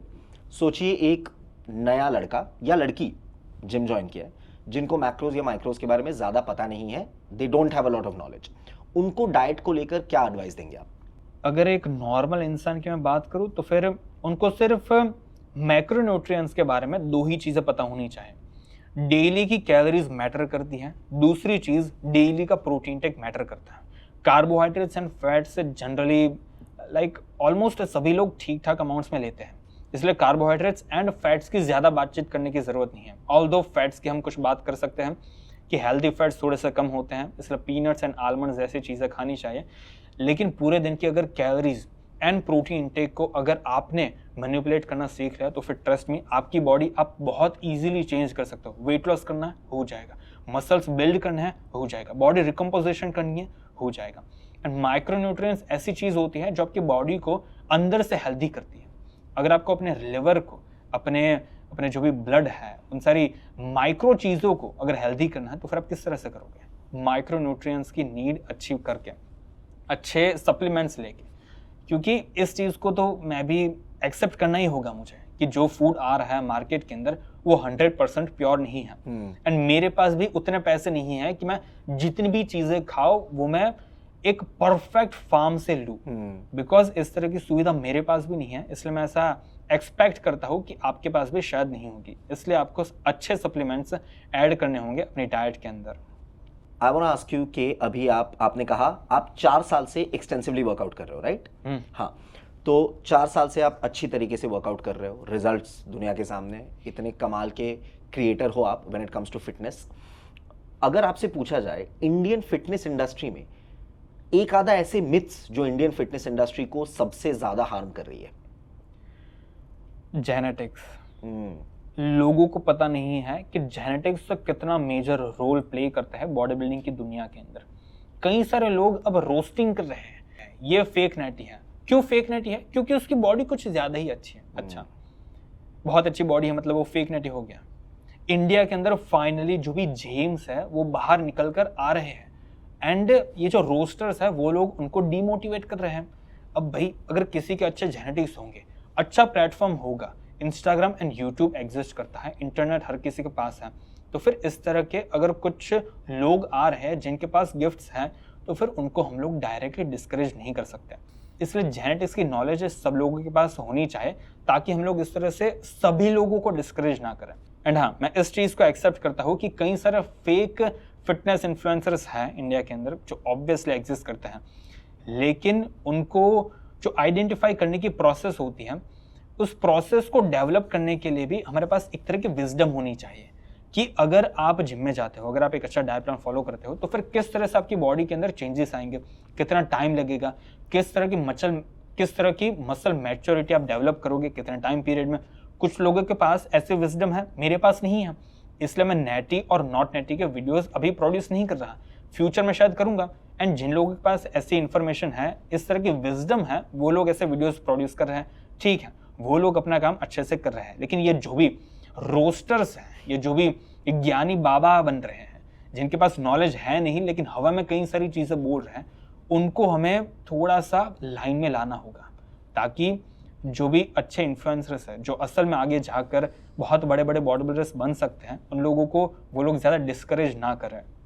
एक मेजर कंट्रोवर्सी आप भी काफ़ी मर्तबा फेस कर चुके हो, अभी भी करते हो, आपके पोस्ट्स पे भी उनके कमेंट्स आते रहते हैं। लोगों ने जो एक मर्तबा अपने आप को फिटनेस इन्फ्लुएंसर कहते थे, ऊट-पटांग हरकतें वो भी करते थे, जिम में मैगी खा रहे हैं, जिम में नशे की चीज़ें कर रहे हैं, उन्होंने भी वीडियोस बनाए हैं आप पे क्लेम किया है कि आप फेक नैटी है, आप एज भी फेक कर रहे हो, ऐसी चीज़ें आप पर बोली गई है। किस तरह का रिएक्शन रहता है आपका? तरुण गिल जैसे इन्फ्लुएंसर्स अगर मुझे कुछ भी बोलेंगे तो फिर उससे मुझे घंटा भी कुछ फ़र्क नहीं पड़ता, क्योंकि मेरे लिए मैटर ये करता है कि क्या मैं अपने आप से सच बोल रहा हूँ या नहीं बोल रहा। मैंने पास्ट में कई बार अपने आप से झूठ बोला है एंड ट्रस्ट मी, मैं अभी भी अपने आप से कई बार झूठ बोलता हूँ। जो चीज़ मुझे पसंद नहीं आ रही उस चीज़ को मुझे फिक्स करना होगा। एंड बिकॉज मैं अपने आप से एटलीस्ट इस चीज़ के अंदर सच बोल रहा हूँ कि मैं नेचुरल हूँ, मैं जिम में जाकर मेहनत करता हूँ इसलिए मेरी ऐसी बॉडी है, मैं डाइट फॉलो करता हूँ इसलिए मेरी ऐसी बॉडी है। अब दूसरा इंसान आके मुझे ऐसा नहीं बोल सकता कि तू फेक नेट है, एंड अगर वो ऐसा बोलेगा भी तो भी उससे मुझे घंटा भी कुछ फर्क नहीं पड़ने वाला है, क्योंकि इस चीज़ के अंदर मैं अपने आप से सच बोल रहा हूँ। यू नो, आपने जो बात कही कि अपने आप से सच बोलना बहुत ज़रूरी है, दिस इमीडिएटली, क्योंकि कल ही हुआ है। क्रिकेट देखते हो आप? नहीं, मैं नहीं देखता। कुछ खास नहीं, ठीक है, मैं एक एग्जांपल देता हूँ। कल ही इंडिया और न्यूजीलैंड का T20 मैच था और वहाँ पे ईशान किशन नाम के एक प्लेयर हैं, उन्होंने कमबैक किया इंडियन टीम में और कमाल खेला। इंडिया 200 से ज़्यादा का टारगेट चेस कर रही थी, स्टार्टिंग के 2 ओवर में 6 पे 2 विकेट गिर चुके थे, तब ईशान किशन बैटिंग करने आए। कोई भी ऐसे सिचुएशन में धीमा खेलेगा, उन्होंने 32 बॉल्स में 76 रन मारे, प्लेयर ऑफ द मैच का अवार्ड मिला उनको, और ये सारा हुआ 2.5 साल के कमबैक के बाद। तो प्रेजेंटेशन में जब उनसे सवाल पूछा जा रहा था तो उन्होंने ये एक बात कही कि it is most important to stay true to yourself. उन्होंने कहा, and I will quote him, sometimes it's most important to stay true to yourself, do it for yourself, to answer your own questions as to what you are capable of. आपने जो कहा that clearly reminded me of that. Talk us through a little about this mindset. ऐसे जब videos आपको fake claim करके बनाए जाते हैं, कमेंट्स जब आपके पोस्ट्स पे आते हैं, इस तरह का माइंडसेट कितना हेल्प करता है आपको? इस तरह का माइंडसेट मुझे बहुत हेल्प करता है, क्योंकि जब भी कोई इवन गाली भी लिखता है मेरी रील के नीचे, या तो फिर किसी ने कोई रोस्टिंग वीडियो बना दिया, उससे मुझे ज़ीरो इफ़ेक्ट होता है, कुछ भी फ़र्क नहीं पड़ता मुझे।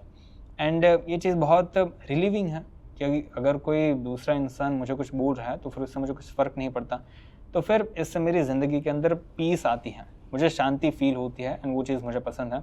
इसलिए मैं ये जो ट्रू टू योरसेल्फ वाला ये जो कॉन्सेप्ट है, इसको मैं कभी भी जाने नहीं देने वाला। लेकिन हाँ, ये एक ऐसा कॉन्सेप्ट है जिसको मास्टर करना पड़ता है, एंड ये टाइम के साथ मास्टरी हम लोग हासिल कर सकते हैं।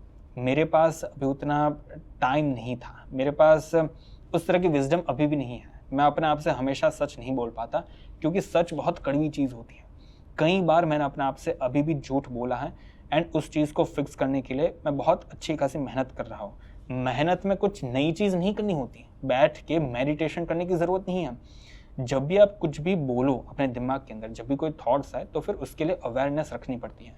मैं कोशिश करता हूँ कि अपनी ब्रीदिंग के ऊपर फोकस करूँ, उन सारे मूवमेंट्स पर, एंड जो भी चीज़ है उसको एक्सेप्ट करने की कोशिश करूँ। लेकिन फिर भी कभी कभी होता है, कभी कभी मैं नहीं रोक पाता अपने आप को, एंड जो चीज़ नहीं करनी चाहिए वो मैं कर देता हूँ। We are all humans at the end of the day. 3 बार यू मेंशन दिस, एटलीस्ट 2 बार तो यू डिड, कि कभी कभी आप खुद से अभी भी झूठ बोल देते हो। कौन से सिचुएशंस में ऐसा होता है? वेल, वो तो बहुत प्राइवेट चीज़ हो गई, इसलिए इसको मैं शेयर करना नहीं चाहता, क्योंकि अगेन सोशल मीडिया पर फिर लोग कुछ ज़्यादा ही इसके बारे में बातचीत करेंगे, एंड मैं नहीं चाहता कि मेरी प्राइवेट लाइफ के अंदर सोशल मीडिया कुछ ज़्यादा ही एंटर हो जाए। इसलिए कुछ चीज़ों को मुझे प्राइवेट रखना पसंद है, फैमिली जैसी चीज़ों को एंड अपनी पर्सनल लाइफ की चीज़ों को, इन सारी चीज़ों को मैं प्राइवेट रखना ही पसंद करता हूँ। कुछ मिथ बस्टिंग करते हैं। Let's do some myth busting. लड़कियों को वर्कआउट नहीं करना चाहिए, मर्दों जैसी बल्कि हो जाएगी। Your reaction? क्या बोलूँ मैं इसके अंदर, मेरी बहन भी वर्कआउट करती है। क्या बात? उसके बाइसेप्स मेरे से आधे भी नहीं होंगे। नहीं बनती लड़कियों की बॉडी, लेकिन हाँ, अगर एक लड़की जिम में जाती है तो फिर ट्रस्ट में उसकी फिजिक बहुत अच्छी दिखने लगेगी। बिल्कुल। अगर वो शीशे में देखेगी अपने आप को तो फिर उसको बहुत अच्छा लगेगा, क्योंकि एक एस्थेटिक बॉडी हर किसी को पसंद आती है। एंड अगेन हम लोगों ने इस चीज़ के बारे में स्टार्टिंग में भी बात की थी कि जिम आपको सिर्फ एक अच्छी बॉडी एंड अच्छे लुक्स नहीं देता, वो आपकी लाइफ को ऑर्गेनाइज करने में आपकी हेल्प कर सकता है, अगर आप उसकी हेल्प अच्छे से लोगे तो। बिल्कुल। इसलिए जिम तो हर किसी को जाना चाहे, जेंडर से कुछ फर्क नहीं पड़ता। डिसिप्लिन्ड बनाती है आपको। एग्जैक्टली। वजह भी आप जरा बता दो, क्योंकि बहुतों को पता नहीं है अभी, शायद वो टर्म भी पता है, लेकिन क्यों जिस तरह आदमियों की, लड़कों की बॉडी बन सकती है उस लेवल पे लड़कियों की नहीं बनेगी, उसके पीछे साइंटिफिक रीजन है, वो भी बता दीजिए। क्योंकि लड़कियों के अंदर ऐसे जीन्स नहीं है जैसे जीन्स लड़कों के होते हैं। लड़कियों के अंदर उतना टेस्टोस्टेरोन नहीं है जितना टेस्टोस्टेरोन लड़कों के अंदर है। लड़कों से आधा टेस्टोस्टेरोन भी लड़कियों के अंदर नहीं होता, इसलिए ऑब्वियस है कि उनकी बॉडी लड़कों जैसी नहीं बन पाएगी।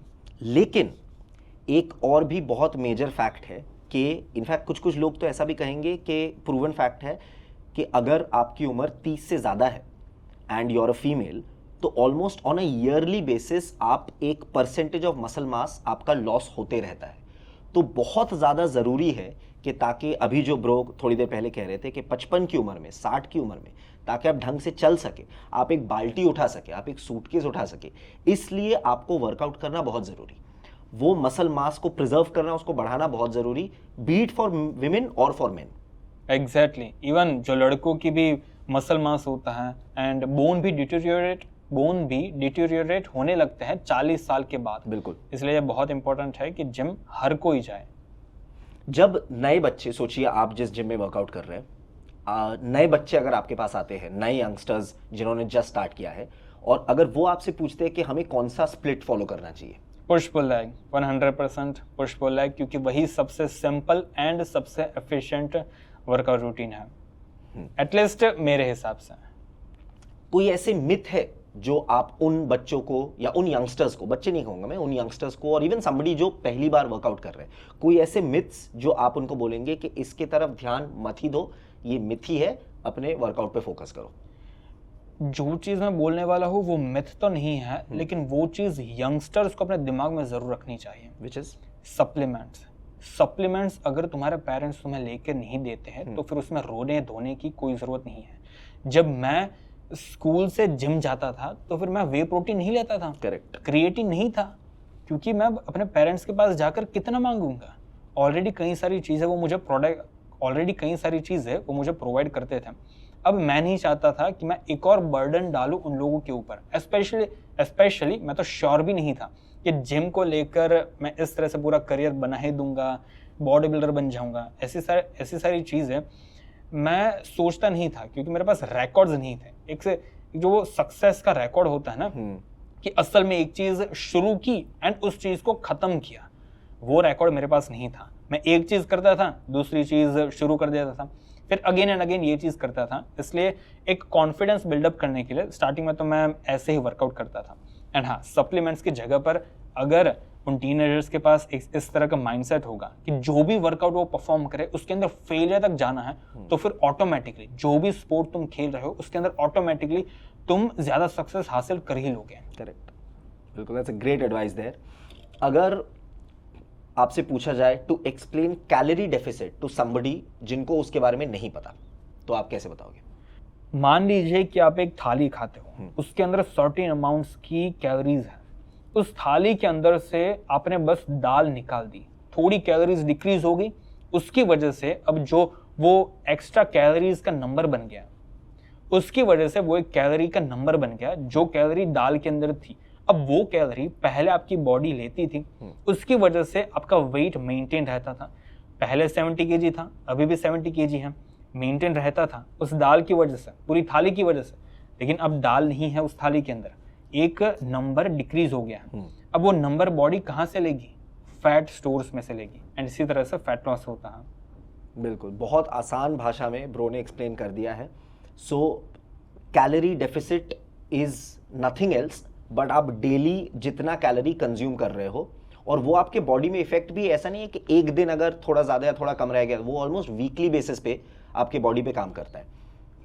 तो अगर आप एक आधा बार एक चीट मील के बेसिस पे एक समोसा भी खाना चाहते हो, but at the end of the day अगर बाकी कैलोरी आपका इंटैक्ट रहे, तो वो भी आप कर सकते हैं।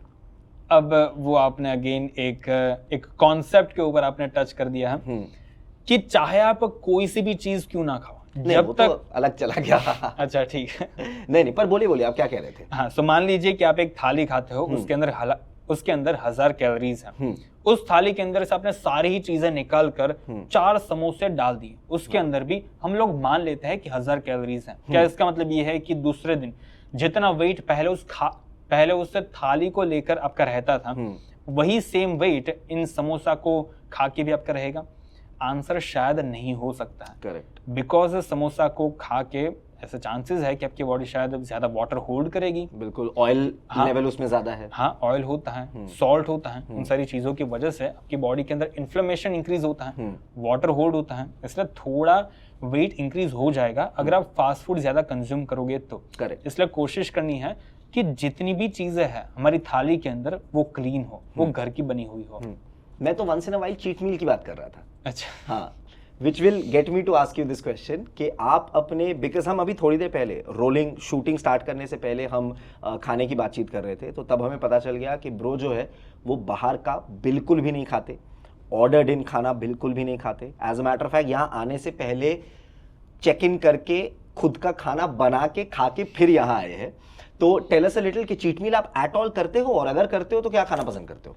चीट मील मैं करता हूँ, एंड अगर करता हो तो फिर उसके अंदर मुझे ओरियोज खाना पसंद है। Sweet tooth? हाँ, स्वीट टूथ। मुझे बिस्किट्स बहुत पसंद है, सोन पापड़ी भी मुझे बहुत पसंद है। क्या बात। एंड जो वेफर बिस्किट होते हैं, वैसे सारी नॉर्मल चीज़ें ही मैं खाता हूँ। कभी पिज़्ज़ा, बर्गर, वैसे सारी चीज़ें मैं जनरली बहुत नहीं खाता। लेकिन अभी रिसेंटली एक सीन हुआ था, उत्तरायण का मौसम था, जनवरी है, नया साल है, कई सारी स्वीट्स रहती है घर में। बिल्कुल। चिक्की थी, चिक्की मैं रोज़ खा रहा था। अब सर को पता चल गया कि मैं रोज़ चिक्की खा रहा हूँ, इसलिए फिर सर ने मुझे अच्छे से बताया कि एक नेचुरल बॉडी बिल्डर जो होता है उसको थोड़ा ज़्यादा एक्स्ट्रा ध्यान देना पड़ता है अपनी डाइट के अंदर, ताकि वो डेली बेसिस पर अपनी बॉडी के अंदर जो भी चेंजेस हो रहे हैं उसको प्रॉपर्ली ऑब्जर्व कर सके। एंड जब से मैंने उस ओपिनियन को अपनी प्रैक्टिकल लाइफ के अंदर इंप्लीमेंट करना शुरू किया, तब से ट्रस्ट मी मेरे जो रिजल्ट्स हैं वो कई हद तक इंक्रीज हो चुके हैं, क्योंकि अब मुझे रोज पता लग रहा है कि बॉडी के अंदर चेंजेस क्या रहे हैं। अब पहले मैं चीकी खाता था, दिक्कत क्या आती थी, कल मैंने 2 चीकी खाई, उसकी वजह से थोड़ा ज्यादा वाटर होल्ड कर दिया है बॉडी ने। अब मुझे पता नहीं है कि मसल मास इंक्रीज हुआ है, फैट परसेंटेज इंक्रीज हुआ है, या बॉडी के अंदर किस तरह के चेंजेस है, क्योंकि अब कुछ वेग चीजें हो गई है मेरे रूटीन के अंदर, कुछ नया है जिस चीज को मैं प्रिडिक्ट नहीं कर सकता। लेकिन अगर मैं रोज क्लीन डाइट फॉलो करूंगा, रोज एक प्रिडिक्टेबल डाइट को खाऊंगा, तो फिर मुझे पता चल जाएगा कि मेरी बॉडी के अंदर किस तरह के चेंजेस आ रहे हैं। एंड मेरे कॉर्ड्स की ग्रोथ पागलों की तरह इंक्रीज हो रही है, मेरे लेट्स भी बहुत उनकी जो साइज है, उनकी जो थिकनेस है वो भी इंक्रीज हो रही है। एंड मैं उनको देख पा रहा हूँ सिर्फ इसी एक रीज़न की वजह से कि मैं ज़्यादा क्लीन फूड खा रहा हूँ। लेकिन हाँ, अगर आप मुझे पूछोगे कि पूरे महीने के अंदर मैं अभी करंटली कितनी चीट मील्स खाता हूँ, तो फिर उसका नंबर शायद 2 से 3 होगा। एंड अगर आप मुझे 2 महीने पहले पूछते हैं तो फिर उसका आंसर महीने में 8 बार होता है शायद। अच्छा, 8 मतलब हफ्ते में 2 बार? हाँ, हफ्ते में 2 बार। लेकिन आप खाते भी तो जैसे बिस्किट खा लिया या ओरियो खा लिया, हाँ। इतना बड़ा बड़ा मील तो नहीं खाते आप चीट का? नहीं, वैसा तो मुझे नहीं पसंद, लेकिन मैं ओरियो ओवर ईटिंग करता हूँ। अच्छा, वो जो 20-20 रुपए का पैकेट आता है पूरा खाता हूँ। हाँ, पूरा खाता हूँ। आप मुझे बताइए कि आपने in the past also you have compared yourself to somebody like David Laid. एक तो ये कंपैरिजन कहाँ से आया, और हाँ उसी के बारे में बताइए कि कंपैरिजन कहाँ से आया and what did that put on you as pressure? जब मैं कैलिस्थेनिक्स करता था तो फिर तब मेरे एक इंस्पिरेशन था, लेकिन अब कैलिस्थेनिक्स छोड़ दिया है मैंने। उन इंस्पिरेशन का कुछ खास मैं कर नहीं सकता, अपनी प्रैक्टिकल लाइफ में कुछ वो प्रोवाइड नहीं कर सकते, इसलिए फिर मुझे डेविड लेड मिल गया। डेविड लेड को देखने के बाद उनकी वजह से मेरी जिंदगी चेंज हो गई, अच्छी तरह से नहीं, बुरी तरह से। अच्छा, क्योंकि मैं कुछ ज्यादा ही कंपेयर करने लग गया था उनके साथ। उनका बॉडी फैट परसेंटेज लो है, अराउंड 9-10% वो मेंटेन करते थे। मैंने सोचा कि अगर मैं भी उनके जैसा बॉडी फैट परसेंटेज मेंटेन करूंगा तो फिर मेरी भी उनके जैसी जॉलाइन हो जाएगी, मेरी भी उनके जैसी बॉडी दिखेगी, मैं भी वो वाला पोज करूंगा तो फिर मेरी भी बहुत एस्थेटिक फिजिक दिखेगी। इसलिए फिर मैंने वेट लॉस करना शुरू किया, एंड जो आतंक मचा है मेरी ज़िंदगी के अंदर वो बहुत ख़तरनाक था। इंटरमिटेंट फास्टिंग मैंने चूज़ किया था, पूरे दिन मैं भूखा रहता था, ज़िंदगी नर्क बन चुकी थी। लेकिन फिर कुछ महीनों के बाद मुझे ग्रेग डूसेट मिले, एंड फिर उन्होंने मुझे एक बहुत इंपॉर्टेंट इन्फॉर्मेशन दी। इससे कुछ फ़र्क नहीं पड़ता कि मैं किस तरह का डाइट फॉलो करता हूँ, मैटर सिर्फ ये करता है कि मेरा प्रोटीन इंटेक एंड मेरी कैलोरीज अच्छी है या नहीं। इसलिए उस टिप की वजह से मेरी ज़िंदगी वापस से थोड़ी ज़्यादा अच्छी हो गई थी। मतलब ये एक बहुत बड़ा फैक्ट है कि अगर आप इंटरमिटेंट फास्टिंग या सोचिए 1 मील अ डे भी कर रहे हैं, लेकिन अगर उस 1 मील अ डे में आप 3000 कैलोरी कंज्यूम कर रहे हैं और आपका प्रोटीन अगर 50 ग्राम का है, तो वो कोई एक दूसरा बंदा जो अगर शायद दिन में 4 मील्स भी खा रहे हैं पर उनके कैलोरी 2000 के हैं और वो प्रोटीन इंटेक अपना प्रॉपर बॉडी वेट से इंटू 1.5 या इंटू 2 प्रॉपर कर रहे हैं, तो उनको बेटर रिजल्ट्स मिलेंगे compare to you. Exactly. And सिर्फ ऐसा भी नहीं है कि अगर आप इंटरमिटेंट फास्टिंग को बुरी तरह से करते हो तो ही आपको नुकसान होंगे, तो ही आपको नुकसान होगा। अगर आप इंटरमिटेंट फास्टिंग करते हो तो फिर चांसेस है कि शायद आपकी बॉडी इस तरह की बनी ही नहीं है कि आप इंटरमिटेंट फास्टिंग को प्रॉपर्ली झेल सको। ट्रू, मेरी बॉडी नहीं झेल पाती थी। 1 मील अ डे अगर मैं करूंगा, मेरी जिंदगी नर्क वापस से बन जाएगी। लेकिन कोई दूसरा इंसान होगा जो 1 मील अ डे भी कर सकता है, इंटरमिटेंट फास्टिंग भी कर सकता है, क्योंकि उसकी बॉडी है वैसी, वो कर सकता है। इसलिए इस चीज को भी हमें एक्सेप्ट करना होगा कि हर एक इंडिविजुअल अलग अलग होता है, एंड सभी लोगों के लिए जो डाइट होता है वो भी थोड़ा सा डिफरेंटली वर्क करता है। चलिए, एक डाइट की बात हम कर रहे हैं तो हमने किया है इस चीज़ को एड्रेस, लेकिन इसके बारे में मैं 2 चीज़ और बातें करना चाहता हूँ। योर वीगन लाइफस्टाइल की अगर आपसे पूछा जाए एक आधा ऐसे मिथ्स जो आप सबसे ज़्यादा सुनते हो, सबसे ज़्यादा सवाल आपके पास आते हैं वीगन ईटिंग लाइफस्टाइल के बारे में, सबसे मेजर क्वेश्चन यही होता है कि मैं अपना प्रोटीन टेक किस तरह से कंप्लीट करता हूँ। मैं थक गया हूँ इस बात को बता कर कि प्रोटीन टेक कंप्लीट करना बहुत आसान है। टोफू खाता हूँ मैं, पी प्रोटीन खाता हूँ, अब इससे ज़्यादा मैं और क्या बोलूँ। पर ये तो 2 हो गए ना। हाँ। अगर एक आधा और आपसे पूछा जाए good protein sources vegan lifestyle में? राजमा है। फिर अब सीन ये बनता है कि वीगन फूड्स के अंदर मान लीजिए कि आपने राइस रखे यहाँ, राइस के अंदर सारे अमीनो एसिड्स नहीं होंगे, लेकिन अगर आप राइस, दाल और सब्जी खाओगे तो फिर चांसेस है कि जो अमीनो एसिड की प्रोफाइल होगी वो कंप्लीट हो जाएगी, जो अच्छी बात है।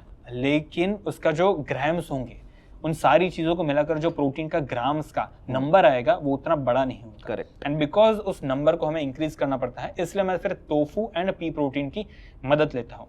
लेकिन हाँ, ये जो अमीनो एसिड की मिथ है वो भी बहुत इजीली आप बस्ट कर सकते हो इंटरनेट पर जाकर, कि अगर आप अलग अलग फूड आइटम्स अपनी डाइट के अंदर रखते हो, नट्स, सीड्स एंड जो भी ग्रेन्स होते हैं, इन तीनों ही चीज़ों को अगर आप मिक्स करके अपनी डाइट के अंदर रखते हो वीगन होके, तो फिर आपका जो अमीनो एसिड प्रोफाइल है वो भी कंप्लीट हो जाएगा। एंड अगर आप टोफू एंड पी प्रोटीन खाओगे तो फिर डेली का प्रोटीन टेक भी आपका 100% कंप्लीट हो जाएगा। उन लोगों को आप क्या कहोगे जो दाल को as a major protein source consume करते हैं? ये 21st सेंचुरी है, इसलिए कृपया करके ऐसा करना बंद कर दीजिए। दाल के अंदर उतना प्रोटीन नहीं होता। मैं वीगन हूँ इसका मतलब ये नहीं है कि मैं हवा में कोई भी चीज़ बोलूँगा। दाल के अंदर, राइस के अंदर, सब्जी के अंदर, रोटी के अंदर प्रोटीन नहीं होता, थोड़ा होता है। सभी चीज़ों को मिक्स करके खाओगे तो फिर जो अमीनो एसिड की प्रोफाइल बनेगी कंप्लीट हो जाएगी, लेकिन ग्राम्स इनफ नहीं है। एग्जैक्टली। बहुत लोग ये ऐसे आर्ग्यूमेंट करते हैं कि यार 100 ग्राम दाल में तो मुझे मिल जाएगा 18 से 20 ग्राम प्रोटीन। बिल्कुल मिल जाएगा, लेकिन वो अनकुक्ड दाल है। एग्जैक्टली। उस दाल को जब आप पकाएंगे तो वो 100 ग्राम 5-6 बाटी में आ जाएगा। एग्जैक्टली। तो 20 ग्राम प्रोटीन कंज्यूम करने के लिए आपको 6 कटोरी दाल खाना पड़ेगा। एग्जैक्टली। सो अगर आप वीगन लाइफस्टाइल करना चाहते हैं अपनाना, तो ब्रो ने अभी जिन वीगन प्रोटीन सोर्सेज के बारे में बात की उनके बारे में सोचे, उनकी तरफ देखिए। टोफू है, पी प्रोटीन है, राजमा है, लेकिन राजमा से ऊपर ही भाई ने भी जैसे बोला है there is tofu and there is pea protein. हाँ। चलिए, मैं आपसे पूछना चाहता हूं कि जब आपने इमीडिएटली वीगन लाइफस्टाइल को अपनाया था, did you see changes in body, in performance, in strength? Changes मुझे दिखे, लेकिन चेंजेस बहुत टाइम के बाद दिखे। अच्छा, बहुत टाइम के बाद? हाँ, नी पेन होना शुरू हो गया था। मेरे जो जॉइंट्स है वो पहले जितने ताकतवर थे उतने ताकतवर अब नहीं रहे, इसलिए फिर उन चीज़ों को फिक्स करने के लिए मैंने ग्लूकोसामाइन जैसे सप्लीमेंट्स को ऐड किया अपने डाइट के अंदर, कैल्शियम लेना शुरू किया ताकि मेरे बोन्स वापस से हेल्दी हो जाए। एंड अब मुझे नी पेन नहीं है, अब मेरे जॉइंट्स वापस से हेल्दी हो चुके हैं। आपने पहली बार ये एक फन क्वेश्चन जो मैं पूछना चाहता हूँ, पहली बार पेरेंट्स को कन्विंस कैसे किया प्रोटीन पाउडर कंज्यूम करने में? क्योंकि मेरी माँ को तो अभी भी लगता है कि मैं कुछ बहुत ही गलत सलत खा रहा हूँ वे प्रोटीन के नाम पे। तो कैसे कन्विंस किया?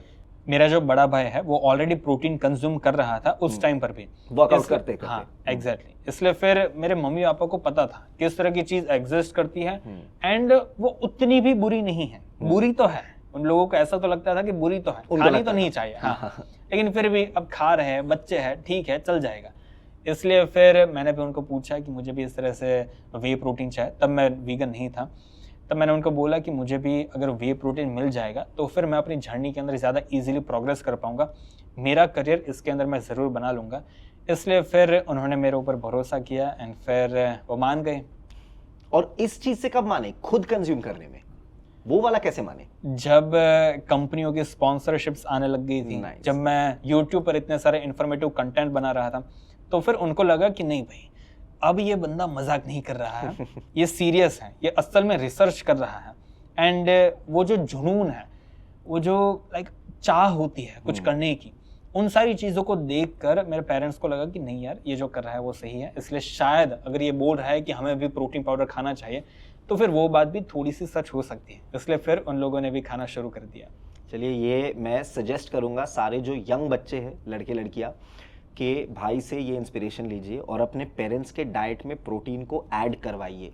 हमें तो ज़रूरी है ही, टू अ लार्ज एक्सटेंट जो बुजुर्ग उम्रज़ादे लोग हैं उनके डाइट में प्रोटीन होना और भी ज़्यादा ज़रूरी है। एग्जैक्टली। वरना जो हमारी दादी नानियाँ कुछ होते थे, जो उठना बैठने में स्ट्रगल करना होता था, उनको सीढ़ी नहीं चल पाते थे, one of the major reasons is diet में प्रोटीन नहीं है और मसल मास उन्होंने ना फॉर्म किया है ना उसको प्रिजर्व किया है। तो इन दोनों चीज़ों पे ध्यान रखिए फॉर द बुजुर्ग जो आपके घर पे है। मैं आपसे पूछना चाहता हूँ कि वुड यू से vegan body building lifestyle is little more difficult physically? Physically नहीं कह सकता, मेंटली है, क्योंकि सोचना पड़ेगा। करेक्ट, बताइए। प्रोटीन इंटेक किस तरह से कंप्लीट करना है, अमीनो एसिड्स की प्रोफाइल किस तरह से हेल्दी करोगे, अगर बोन्स पेन हो रहे हैं तो फिर क्या करना है, रिसर्च करनी पड़ेगी थोड़ी, कुछ अच्छे कोच को हायर करना पड़ेगा। मेंटली थोड़ा चैलेंजिंग है, लेकिन सिर्फ स्टार्टिंग के फेज में। एक बार वो जो 1-2 महीने निकल गए उसके बाद बहुत ईजी हो जाती है लाइफस्टाइल। मुझे पता है कि घर जाकर क्या खाना है, लंच में क्या खाना है, इवनिंग स्नैक में क्या खाना है, तो फिर अब क्या करना है मुझे। मेरे लिए अब ये लाइफस्टाइल बिल्कुल भी डिफिकल्ट नहीं है, ये एक रूटीन बन चुका है। बिल्कुल। यू नो, आपने जो एग्जाम्पल भी दिया कि अगर एक 10 साल का बच्चा मेरी बात सुन के ये लाइफस्टाइल फॉलो कर भी ले लेकिन उसकी बोन हेल्थ वीक हो जाएगी। I want to give you an example. ये एक इंडियन लेजेंड है, somebody I deeply respect, all of us do, Sunil Chhetri.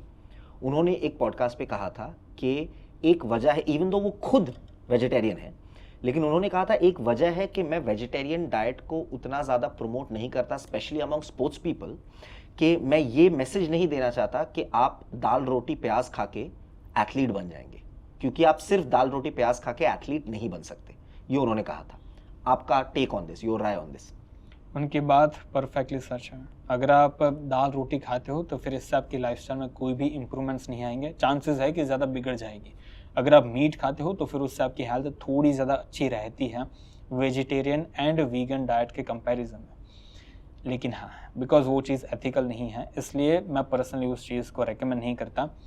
लेकिन मैं हर किसी को इस तरह से डायरेक्टली नहीं बता सकता, जिस तरह से आपने बोला कि वो भी नहीं बता देते, सेम वे में मैं भी नहीं बता सकता। बट यू वुड, आप अग्री करते हैं इस बात से कि सिर्फ दाल रोटी प्याज से आप एक एथलीट नहीं बन सकते? ऑफ कोर्स नहीं बन सकते। आपको टोफू, पी प्रोटीन, सप्लीमेंट्स, इन सारी चीज़ों की नॉलेज भी लेनी होगी, एंड वो ऑप्शन नहीं है। किसी भी तरह की स्पोर्ट में अगर आपको जाना है तो फिर आपको थोड़ी ज़्यादा रिसर्च करनी ही होगी, एंड जो नॉर्मल थाली है उसको खाकर आप एक बहुत बड़े एथलीट नहीं बन सकते। कुछ ऐसे रेयर केसेस होंगे, हर एक फील्ड के अंदर, हर एक चीज़ के अंदर कुछ ना कुछ ऐसे लोग होते हैं, एक्सेप्शंस तो होते हैं। हाँ, वो तो होते ही हैं। करेक्ट। यू नो, मैं ये एग्जांपल देना चाहता हूँ क्योंकि इसी साल, आई थिंक 2025 में ही हुआ, जब गवर्नमेंट ने भी प्रोटीन पे एक पुश डाला। गवर्नमेंट ने खुद का एक वे प्रोटीन निकाला। I think if I am not wrong, PM Narendra Modi ने किसी प्लेटफॉर्म पे वो प्रोटीन की बातचीत कर भी रहे थे कि प्रोटीन कंज्यूम करना ज़रूरी है। तो क्या आप कहेंगे ये जो इंडियन माइंडसेट है, ये अभी नेसेसरी चेंज आना शुरू हो गया है या अभी भी और बहुत मेजर चेंज आना बाकी है? बहुत मेजर चेंजेस आने बाकी हैं, बहुत दूर दिख रहे हैं मुझे, लेकिन एटलीस्ट एक स्टेप लिया है। बहुत छोटा स्टेप है, ज़्यादा अवेयरनेस फैलानी होगी, लेकिन ठीक है, कुछ ना होने के कंपैरिजन में कुछ होना ज़्यादा अच्छा ही है। Something better than nothing at all. हाँ, करेक्ट। कंपटीशन की बातचीत करते हैं ज़रा। Season I am not exactly sure कब आने वाला है 2026 का, लेकिन उसको मद्देनजर रखते हुए फिलहाल आपकी प्रेप किस तरह जा रही है, और कंपटीशन से ठीक पहले वो प्रेप में क्या क्या थोड़े बहुत चेंजेस आएंगे? कंपटीशन के पहले क्या क्या चेंजेस आते हैं वो तो मुझे भी नहीं पता, क्योंकि इस फील्ड के अंदर मेरे पास उतनी इन्फॉर्मेशन है नहीं, लाइक कंपटीशन की फील्ड के अंदर, इसलिए मैं ज़्यादा नहीं बोल सकता। वो जो प्रेप है, वो जो पीक वीक होता है, उसके बारे में मैं नहीं बातचीत कर सकता क्योंकि मेरे पास उसकी नॉलेज नहीं है। लेकिन अभी मैं क्या कर रहा हूँ, 40 मिनट का कार्डियो डेली, रेस्ट डेज पर 60 मिनट का कार्डियो, डेली पोजिंग प्रैक्टिस करने की कोशिश करता हूँ, कभी कभी भूल जाता हूँ। डेली स्ट्रेचिंग करता हूँ, कभी कभी नहीं होती, लेकिन मैं उस चीज़ के अंदर भी थोड़ा ज़्यादा डिसिप्लिन होने की कोशिश करता हूँ। लेकिन ये सारी चीज़ें मेरे लिए बहुत नई है, इसलिए इसको अपनी लाइफस्टाइल के अंदर ऐड करना फिलहाल के लिए थोड़ा सा मुश्किल हो रहा है। लेकिन मुझे पता है कि ये जो stretching, mobility training and posing का रूटीन है, इन दोनों चीज़ों को मैं धीरे धीरे करके अपने रूटीन में ऐड कर दूंगा, क्योंकि ये बहुत इंपॉर्टेंट है। अगर आप compete करते हो तो फिर डेली पोजिंग करनी ही होगी, ताकि जो फ्रंट डबल बाइसेप है, बैक डबल बाइसेप है, अपने ग्लूट्स एंड अपनी हैमस्ट्रिंग्स को एंगेज करना है, ये सारी चीज़ें आप ज़्यादा आसानी से कर सको स्टेज के ऊपर।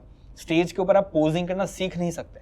मैंने देखा है कि स्टेज के ऊपर कुछ लोग जब पोजिंग करते हैं तो फिर वो एफर्टलेस दिखता है, एंड वो चीज़ मुझे चाहिए, एंड उस चीज़ को हासिल करने के लिए बहुत मेहनत करनी होगी। बहुत लोग कहते हैं कि पोजिंग की बात जब की जाती है तो Dion is right up there. आपका क्या रिएक्शन है? हाँ, आई थिंक उनकी पोजिंग बहुत अच्छी है, बहुत अच्छी है। बिल्कुल। Prem, we are almost towards the end of the podcast. कुछ ऐसे टाइप क्वेश्चंस 2-3 हैं और उसके बाद एक special segment, actually 2 special segment है, तो कहीं जाइएगा मत, 2 सरप्राइज सेगमेंट्स हैं। ऐसे टाइप क्वेश्चन जो 2-3 बाकी है, उनमें से एक, फिटनेस आपके लिए पहले तो स्पोर्ट्स की तरह शुरू हुई, फिर लुक्स, लड़की को इम्प्रेस करना, and then competition, then it became a lifestyle, your career. What does fitness mean to you now? एक तरह की मेंटेनेंस बन चुकी है मेरी मेंटल हेल्थ को अच्छी रखने की, क्योंकि जब तक मैं अपनी बॉडी बिल्डिंग करियर के ऊपर अच्छे से ध्यान दूंगा तब तक मेरी लाइफ के अंदर स्ट्रक्चर बना रहेगा, जो चीज़ ऑब्वियसली अच्छी नहीं है। ये चीज़ सुनने में ठीक ठाक लगती है लेकिन अच्छा नहीं है, क्योंकि जब भी हम लोग कुछ एक चीज़ के ऊपर या 2-3 चीज़ों के ऊपर कुछ ज़्यादा ही डिपेंडेंट हो जाता है, तो फिर मान लीजिए कि अगर बाई चांस भी मैं बॉडी बिल्डिंग नहीं कर पाया, अगले महीने कुछ इंजरी आ गई, बाइसेप टीयर हो गया, एक्सीडेंट हो गया, फिर लाइफ बहुत बेकार की बन सकती है अगर हम लोग कुछ चीज़ों के ऊपर ज़्यादा ही डिपेंडेंट हो जाता है तो। इसलिए मैं चाहता हूँ कि मैं पूरी तरह से इंडिपेंडेंट हो जाऊँ, मैं थोड़ा ज़्यादा एक पीस माइंड किस तरह से मैं पूरे दिन में रख सकूँ, किस तरह से मैं पूरे साल ज़्यादा पीसफुल रह सकूँ, उस चीज़ के ऊपर मैं ज़्यादा फोकस करने की कोशिश कर रहा हूँ। लेकिन फ़िलहाल के लिए बॉडी बिल्डिंग वो चीज़ मुझे बहुत अच्छे से दे पा रही है। आपने जो मेंटल हेल्थ की बात की, इसके बारे में मैंने सोचा भी नहीं था पूछूंगा, but I relate to that so much, क्योंकि 1.5 साल पहले I walked into a gym for the first time. 4 दिन के अंदर I was addicted, and then it became a lifestyle. उसी लाइफस्टाइल के थ्रू न्यूट्रीबे का प्रोजेक्ट हैपेंड, एंड अभी मैं यहाँ हूँ। लेकिन मैं कहना चाहता हूँ कि वर्किंग आउट शुरू करने से पहले मेरे लाइफस्टाइल में और अभी में मेजर चेंजेस है। वो मैं 11 साल से अकेले रह रहा हूँ, फैमिली से अलग, मतलब फैमिली से अलग नहीं पर होम टाउन अलग है, मैं अकेले रहता हूँ। और जो यंगस्टर्स के सोशल हैबिट्स होते हैं ना, वो सारे मेरे थे, जो अभी तो मैं कहूँगा कि उनमें से बहुत सारे are not very good habits, some of them are addictions, all of them वो थे। My mental health was in shambles, but workout करने के बाद से मुझे पिछले 1.5 साल में दिख रहा है my mental health is so much better than जो था पहले। My sleep cycle is better, my entire peaceful being is much better अभी तो। और ये पढ़ा था मैंने एक जगह, that a healthy body is directly connected to a healthy mind, and healthy mind is directly connected to a healthy body. कितना आप इसमें बिलीव करते हैं? 100%, क्योंकि एक हेल्दी बॉडी बनाने के लिए दिन के अंदर स्ट्रक्चर होना चाहिए। आपको पता होना चाहिए कि मॉर्निंग में क्या खाओगे, कब उठोगे, कब सोने जाओगे, कब वर्कआउट करने के लिए जाओगे और किस तरह से वर्कआउट करोगे। जो इंसान असल में इस तरह से अपनी बॉडी का ध्यान रख सकता है, चांसेस है कि वो अपने रूम को भी अच्छा रख पाएगा, अपने दिमाग को भी अच्छा रख पाएगा, अपने गोल्स को भी ठीक से सोच पाएगा कि एग्जैक्टली क्या चीज़ें मुझे अचीव करनी चाहिए अगले साल, किस तरह के डिज़ायर्स होने चाहिए मेरे दिमाग के अंदर। इसलिए हाँ, एक हेल्दी बॉडी सबसे नेसेसरी चीज़ है। एटलीस्ट आज के दिन में तो बहुत ज़्यादा नेसेसरी बन गया है, क्योंकि फिटनेस अगर आप नहीं भी करते हो तो भी उससे कुछ खास फ़र्क नहीं पड़ने वाला है। आप फिर भी पैसे कमा सकते हो, करेक्ट। लेकिन एक बार वो पैसे कमाने वाला इंसान फिटनेस करना शुरू करेगा, सीरियसली करेगा कुछ महीनों तक, फिर उससे पता चलेगा कि फिटनेस असल में कितनी इंपॉर्टेंट है। बिल्कुल, ये भी मैंने एकदम सोचा नहीं था, लेकिन आपने पैसे कमाने वाले इंसान की बात की, करियर बनाने वाले इंसान की बात की। So many careers nowadays, sedentary lifestyle जिसे कहते हैं, टेबल के सामने लैपटॉप, खट खट खट खट खट खट दिन भर, या तो ऑफिस में या घर पे, एंड देन उनके प्रॉब्लम्स आते हैं। 27 की उम्र में पीपल हैव बैक इश्यूज। मेरा खुद का स्कूल का दोस्त 32 का है, he has sugar, he has diabetes. क्या एडवाइस आप देना चाहोगे to this young India to somehow change this and get into a fitter version of themselves? मैंने पर्सनली अपनी लाइफ के अंदर नोटिस किया है कि जब से मैंने डेथ को, ये थोड़ा ज़्यादा एक्सट्रीम वर्ड है लेकिन मुझे इसको यूज़ करना होगा बिकॉज ये क्वेश्चन बहुत अच्छा एंड सीरियस है। जब से मैंने डेथ को ज़्यादा सीरियसली लिया है, तब से मेरी लाइफ के अंदर कुछ चेंजेस आए हैं कि भाई एक दिन मैं मरने वाला हूँ, ठीक है, Valid. वो तो है, एक सच्चाई है। तो फिर मुझे करना क्या है मरने से पहले? अगर मैं ज़्यादा पैसे कमाऊँगा फिर भी मैं मर जाऊँगा, फिर पैसे का मतलब कुछ हुआ नहीं, क्या होगा मरने के बाद? मुझे मर्सिडीज में थोड़ी घूमूंगा मैं मरने के बाद। मरने के पहले मान लीजिए कि मैंने बहुत बड़ी बॉडी हासिल कर ली, ठीक है, अच्छी बात है, बॉडी बिल्डर बन गया, लेकिन फिर तो मैं मर गया। अब क्या करूँगा मैं उस बॉडी का? लुक्स मैक्सिंग कर ली मैंने, बहुत शार्प जॉली मैंने डेवलप कर ली थी, अच्छी बात है। लड़कियाँ पागल हो रही थी, डीएम्स कर रहे थे, बहुत इमेजेस सेंड कर रहे थे खुद के कि ये देखो, ये मैं हूँ, मैं इतनी अच्छी दिखती हूँ, मैसेजेस को एक्सेप्ट करो, ठीक है। इतना सारा अटेंशन मिल रहा है, इतना सारा अटेंशन मिल रहा है लुक्स मैक्सिंग की वजह से। 100 साल के बाद मैं मर जाऊंगा, क्या क्या हुआ, लुक्स मैक्सिंग का फ़ायदा क्या हुआ। इसलिए मुझे लगता है कि सबसे प्रायोरिटी चीज़ इस दुनिया के अंदर एक पीसफुल माइंड है। एंड उस चीज़ को डेवलप करने के लिए मैं कुछ चीज़ें करता हूँ पूरे दिन के अंदर। मेडिटेशन करता हूँ, अपने सेल्फ रिफ्लेक्ट करने की कोशिश करता हूँ पूरे दिन के अंदर, अपनी ब्रीदिंग के ऊपर फोकस करता हूँ। नॉर्मल चीज़ है लेकिन इफ़ेक्टिव है। एंड उसके साथ साथ जो हेल्दी बॉडी का जो पॉइंट है उस चीज़ को पकड़ के रखता हूँ। क्योंकि एक बार अगर मैंने ये जो बॉडी बिल्डिंग का जो गोल है कि इस तरह से इंटरनेशनल लेवल पर जाना है, नेशनल लेवल पर जाना है, ये सारी चीज़ें अगर मैंने एक पीसफुल माइंड रखते हुए कर ली तो फिर ट्रस्ट मी पूरी ज़िंदगी मेरे पास वो पीसफुल दिमाग रहेगा ही। क्योंकि जब एक इंसान प्रेप करना शुरू करता है तो फिर दिमाग पागल हो जाता है, खाने के बारे में सोचता है।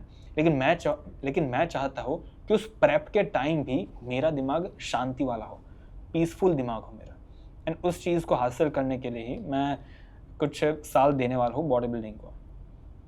एंड वुड यू से कि टू, जैसे जिन यंगस्टर्स की हम बातचीत कर रहे थे, सेडेंट्री लाइफस्टाइल में फंसे हुए हैं, वक्त या तो नहीं निकालना चाहते या नहीं निकालना पा रहे हैं, but for that peaceful mind getting into fitness, किसी भी तरीके का अपने आप को थोड़ा और फिटर बनाना is a good option to start with that?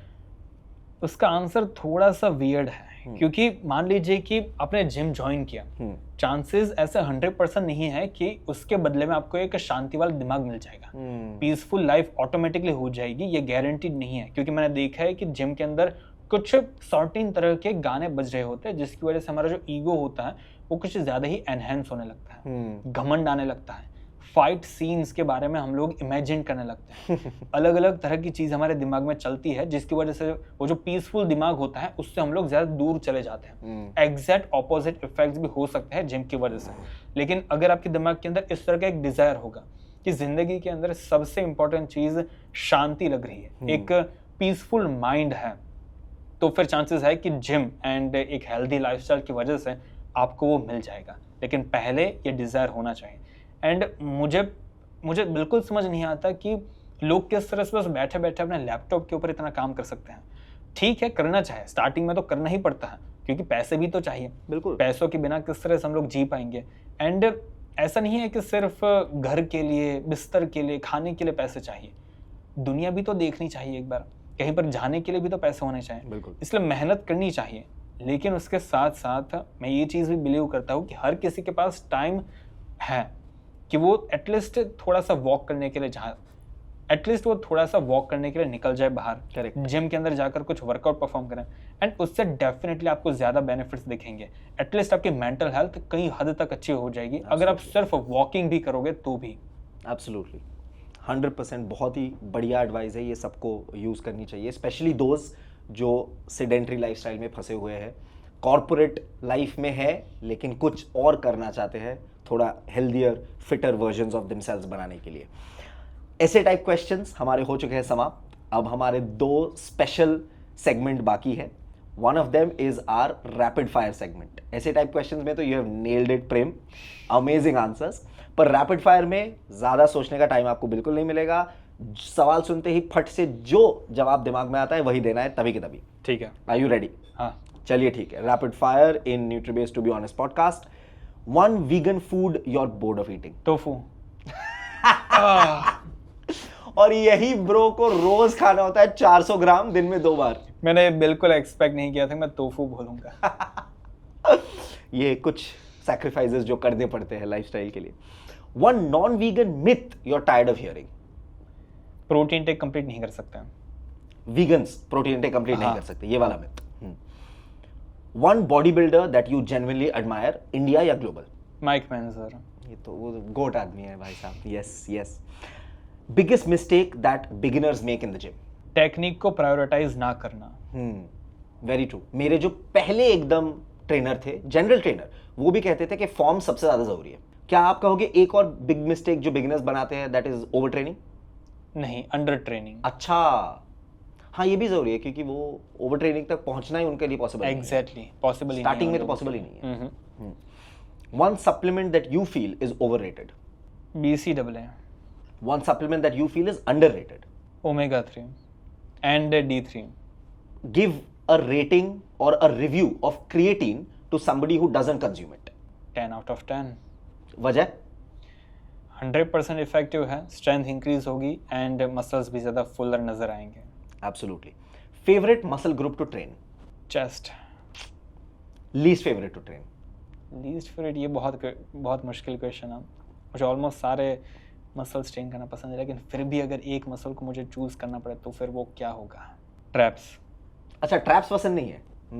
मतलब श्रग्स? हाँ, श्रग्स नहीं पसंद। अच्छा। लाइक इतना ही मोमेंटम होता है इसमें, हाँ, क्या मतलब ही करूँ मैं? वो तो है, वो करते करते भी थक जाते हैं, स्लिप छूट रहा है। I agree. One habit outside the gym that helped your physique the most? Reading. Very good habit, करना चाहिए लोगों को। One thing social media shows wrong about body building? Genetics. If Prem was not a body builder, what would he be today? इतना नहीं चलेगा time rapid fire में। या तो मैं एडिक्टेड होता पैसे कमाने से, या तो फिर मैं कुछ ज़्यादा ही रीडिंग करता। Okay, last 5 questions in the rapid fire segment. आपको बताना है हमें एक goated exercise for each muscle group. ठीक है। One goated exercise. ठीक है। Chest, flat bench dumbbell press, arms, चलिए bicep, Bayesian curls, triceps, overhead extension, shoulder, lateral raises, back, barbell bent over rows, abs, cable crunches. Legs. बहुत सारे muscles है legs में। ये बात तो है। चलिए, that was our rapid fire. I think आपने काफी अच्छा किया, और उसके लिए हमने एक और स्पेशल सेगमेंट यहाँ पे बना के रखा है। थोड़ा और आई थिंक एक और थोड़ा सा शेक करके ले आता है जरा। एक इसी ग्लास में एक, हाँ, क्योंकि आई थिंक ये तो थोड़ा सेटल हो गया होगा, तो शेक करके जरा ले आते हैं। सो न्यूट्रीबे के, हाँ, ये फिलहाल शेक हो रहा है जो आपको सुनाई दे रहा है। न्यूट्रीबे का एक लेटेस्ट प्रोडक्ट लॉन्च हुआ है very very recently in the market. कौन सा लॉन्च हुआ है ये हम आपको बताएंगे नहीं। मुझे भी नहीं बताओगे? एग्जैक्टली, आपको भी नहीं पता, because it's just that recently it has been launched. अच्छा। मतलब वेबसाइट पे शायद कल या परसों ही आया है। अच्छा। यस, सो हम आपको वो पिलाने वाले हैं and we'll do a little guessing. आपको फ्लेवर भी गेस करना है, फ्लेवर को रेट भी करना है, and then we'll tell you about the product as well. So this is the product. Why don't you take it closer to you? Yes, and the first sip, there you गो।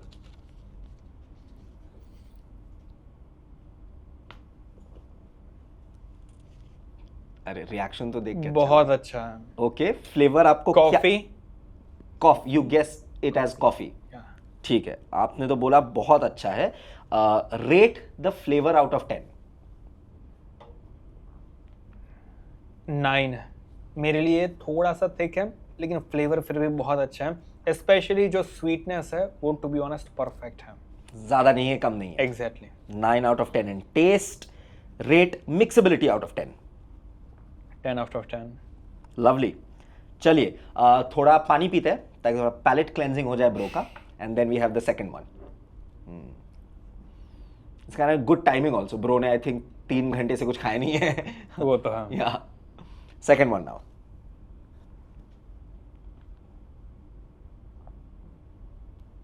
क्या लगता है, क्या है flavour? Coffee pro max. Coffee pro max. Bro हमने 2 अलग अलग ही लिए ना। ब्रो वो चेक कर रहे हैं। नहीं, सही में इसका थोड़ा ज्यादा अच्छा टेस्ट है, थोड़ा ज्यादा स्ट्रॉन्ग एंड थोड़ा ज्यादा स्वीट है, जो मुझे बहुत पसंद है क्योंकि मुझे स्वीट चीज़ें बहुत पसंद है। इसलिए इसको मैं टेस्ट टेक्सचर दोनों ही चीज़ों में 10 आउट ऑफ 10 दूंगा, क्योंकि ये वाला फ्लेवर मुझे बहुत पसंद है। ओके, टेस्ट में भी 10 आउट ऑफ 10। टेक्सचर, मिक्सेबिलिटी, वो तो परफेक्ट ही है। ओके, चलिए अब आपको गेस करना है कि ये कौन सा प्रोटीन है। ये वे तो हमने पिलाया नहीं है आपको बिकॉज आप वीगन है। आपको गेस करना है what protein is this. Pea protein का नया flavour. Okay, now revelation time. ये पी प्रोटीन नहीं है। This is Nutrabay's latest launch. It is called the complete yeast protein by Nutrabay. It's a vegan product. अच्छा। इसमें ना soy है ना ग्लूटेन है। Has all the 9 essential amino acids for muscle building. इसका PDCAS score is 1/1. जो पहला वाला आपने टेस्ट किया, जिसको आपने 9 आउट ऑफ 10 दिया टेस्ट में, इज कोल्ड कॉफी। अच्छा। और जो दूसरा वाला आपने टेस्ट किया, जिसको आपने 10 आउट ऑफ 10 दिया टेस्ट में, इज रिच चॉकलेट क्रेम। अच्छा। यस, सो बताइए कैसा लगा? मुझे दोनों ही फ्लेवर्स बहुत पसंद है, लेकिन ये जो दूसरा फ्लेवर है वो मुझे कुछ ज़्यादा ही पसंद है, क्योंकि मुझे स्वीट चीज़ें बहुत पसंद हैं। एंड ये आपने वाटर में मिक्स किया है, वाटर में, फिर भी इसका टेस्ट इतना अच्छा आ रहा है। यस। ये चीज़ मैंने एक्सपेक्ट नहीं की थी। मुझे आज ही परचेज करना हो गया है क्योंकि इसको मुझे अपने घर में रखना होगा। एब्सोल्युटली, वीगन प्रोडक्ट है तो बनता तो है ही। And one more thing very good about yeast protein, मैं आपको बताता हूँ, ऐसा नेसेसरी नहीं है कि आपको वीगन होना पड़ेगा। बहुत मेरे दोस्तों ने, मेरी दीदी वर्कआउट उसने स्टार्ट किया, उसके 1-2 महीने में उसने बोला, मैंने वे उसको सजेस्ट किया था। वे से सबको नहीं, कुछ कुछ लोगों को डाइजेशन की प्रॉब्लम होती है, ब्लोटिंग के प्रॉब्लम होते हैं, कुछ कुछ लोगों को सूट नहीं करता, कुछ कुछ लोगों की मिल्क प्रोडक्ट है ना, डेयरी से अगर आपको ये पंगे होते हैं तो वे से भी आपको ये पंगे होंगे। East is a great solution for that. P is also great solution for that. East is an even better solution for that, क्योंकि आपको डाइजेशन बहुत ईजिली होगा, बहुत गट फ्रेंडली प्रोडक्ट है। सो ये सब जानने के बाद अगर आपसे पूछा जाए to guess the 1 kilo price of this, the complete yeast protein by Nutrabay, उसका 1 kilo price. Well, yeast protein बहुत रेयर है, मैंने देखा नहीं है कभी, इसलिए शायद ये थोड़ा सा महंगा होगा पी प्रोटीन के कंपैरिजन में। 2000। You got it bang on. Experience shows it's 1999. अच्छा, Yes. लेकिन ये वर्थ इट है बिकॉज इसकी क्वालिटी एंड टेस्ट बहुत अच्छा है। You know, हम जब एक बिल्डिंग में गए थे, ऐसे वर्क बिल्डिंग्स होते हैं ना, ग्लोबल पार्क्स, टेक पार्क्स, वहां हम गए थे बना के, लोगों को हम पिला रहे थे और उनसे हम रिएक्शंस ले रहे थे। मैक्सिमम रिएक्शन जो ये आए, जो वर्कआउट करते, मैक्सिमम रिएक्शन ये आया कि उनको यकीन ही नहीं आ रहा था कि ये प्लांट प्रोटीन है, उनको यकीन ही नहीं आ रहा था, उनको यकीन ही नहीं आ रहा था कि ये ईस्ट प्रोटीन है, उनको वे लग रहा था। और जो वर्कआउट नहीं करते, जो प्रोटीन कंज्यूम नहीं करते, उनको लग रहा था कि वो तो कोल्ड कॉफी ही पी रहे हैं। उनको हमने जब बताया कि ये प्रोटीन है, लाइक भाई यकीन ही नहीं आ रहा, हमको लग रहा है हम कोल्ड कॉफी पी रहे हैं। So that was the reaction we got. Very glad to do this blind testing with you Prem, and what an amazing podcast. मैंने यहाँ न्यूट्रिबे के साथ कुछ 8-9 पॉडकास्ट ऑलरेडी होस्ट किए हैं, करियर में कुछ 60+। This has been one of the finest podcasts that I have been a part of. Thank you so much. आपको कैसा लगा? How was the chat for you? मुझे बहुत मज़ा आया एंड पॉडकास्ट शुरू करने से पहले मेरी हार्ट बीट फट रही थी क्योंकि मुझे इस तरह से बातचीत करना मैंने किया नहीं है, इसलिए ये चीज़ बहुत नहीं है मेरे लिए, इसलिए थोड़ा डर लग रहा था। लेकिन आपसे बात करके अच्छा लगा एंड मैंने जितना सोचा था उससे ज़्यादा इजी है ये, क्योंकि आप थोड़े ज़्यादा फ्रेंडली हो एंड यहाँ की जो टीम है वो भी मुझे पसंद है, इसलिए खुल के बात करना बहुत आसान है। That's absolutely delighted to hear that, प्रेम। आप लोग कमेंट करके ज़रूर बताइए आपको आज का पॉडकास्ट कैसा लगा, एंड ऑफ कोर्स अपने फेवरेट पार्ट्स मुझे कमेंट पे लिख के बताइए कि फेवरेट पार्ट्स कौन कौन से थे। इतने कमाल के insights we got, advice we got from Prem. Tell us your favourite parts. Don't forget to subscribe to NutriBase YouTube channel for more such original content just like this. This is me and Prem signing off. अगले video पे मिलता हूँ।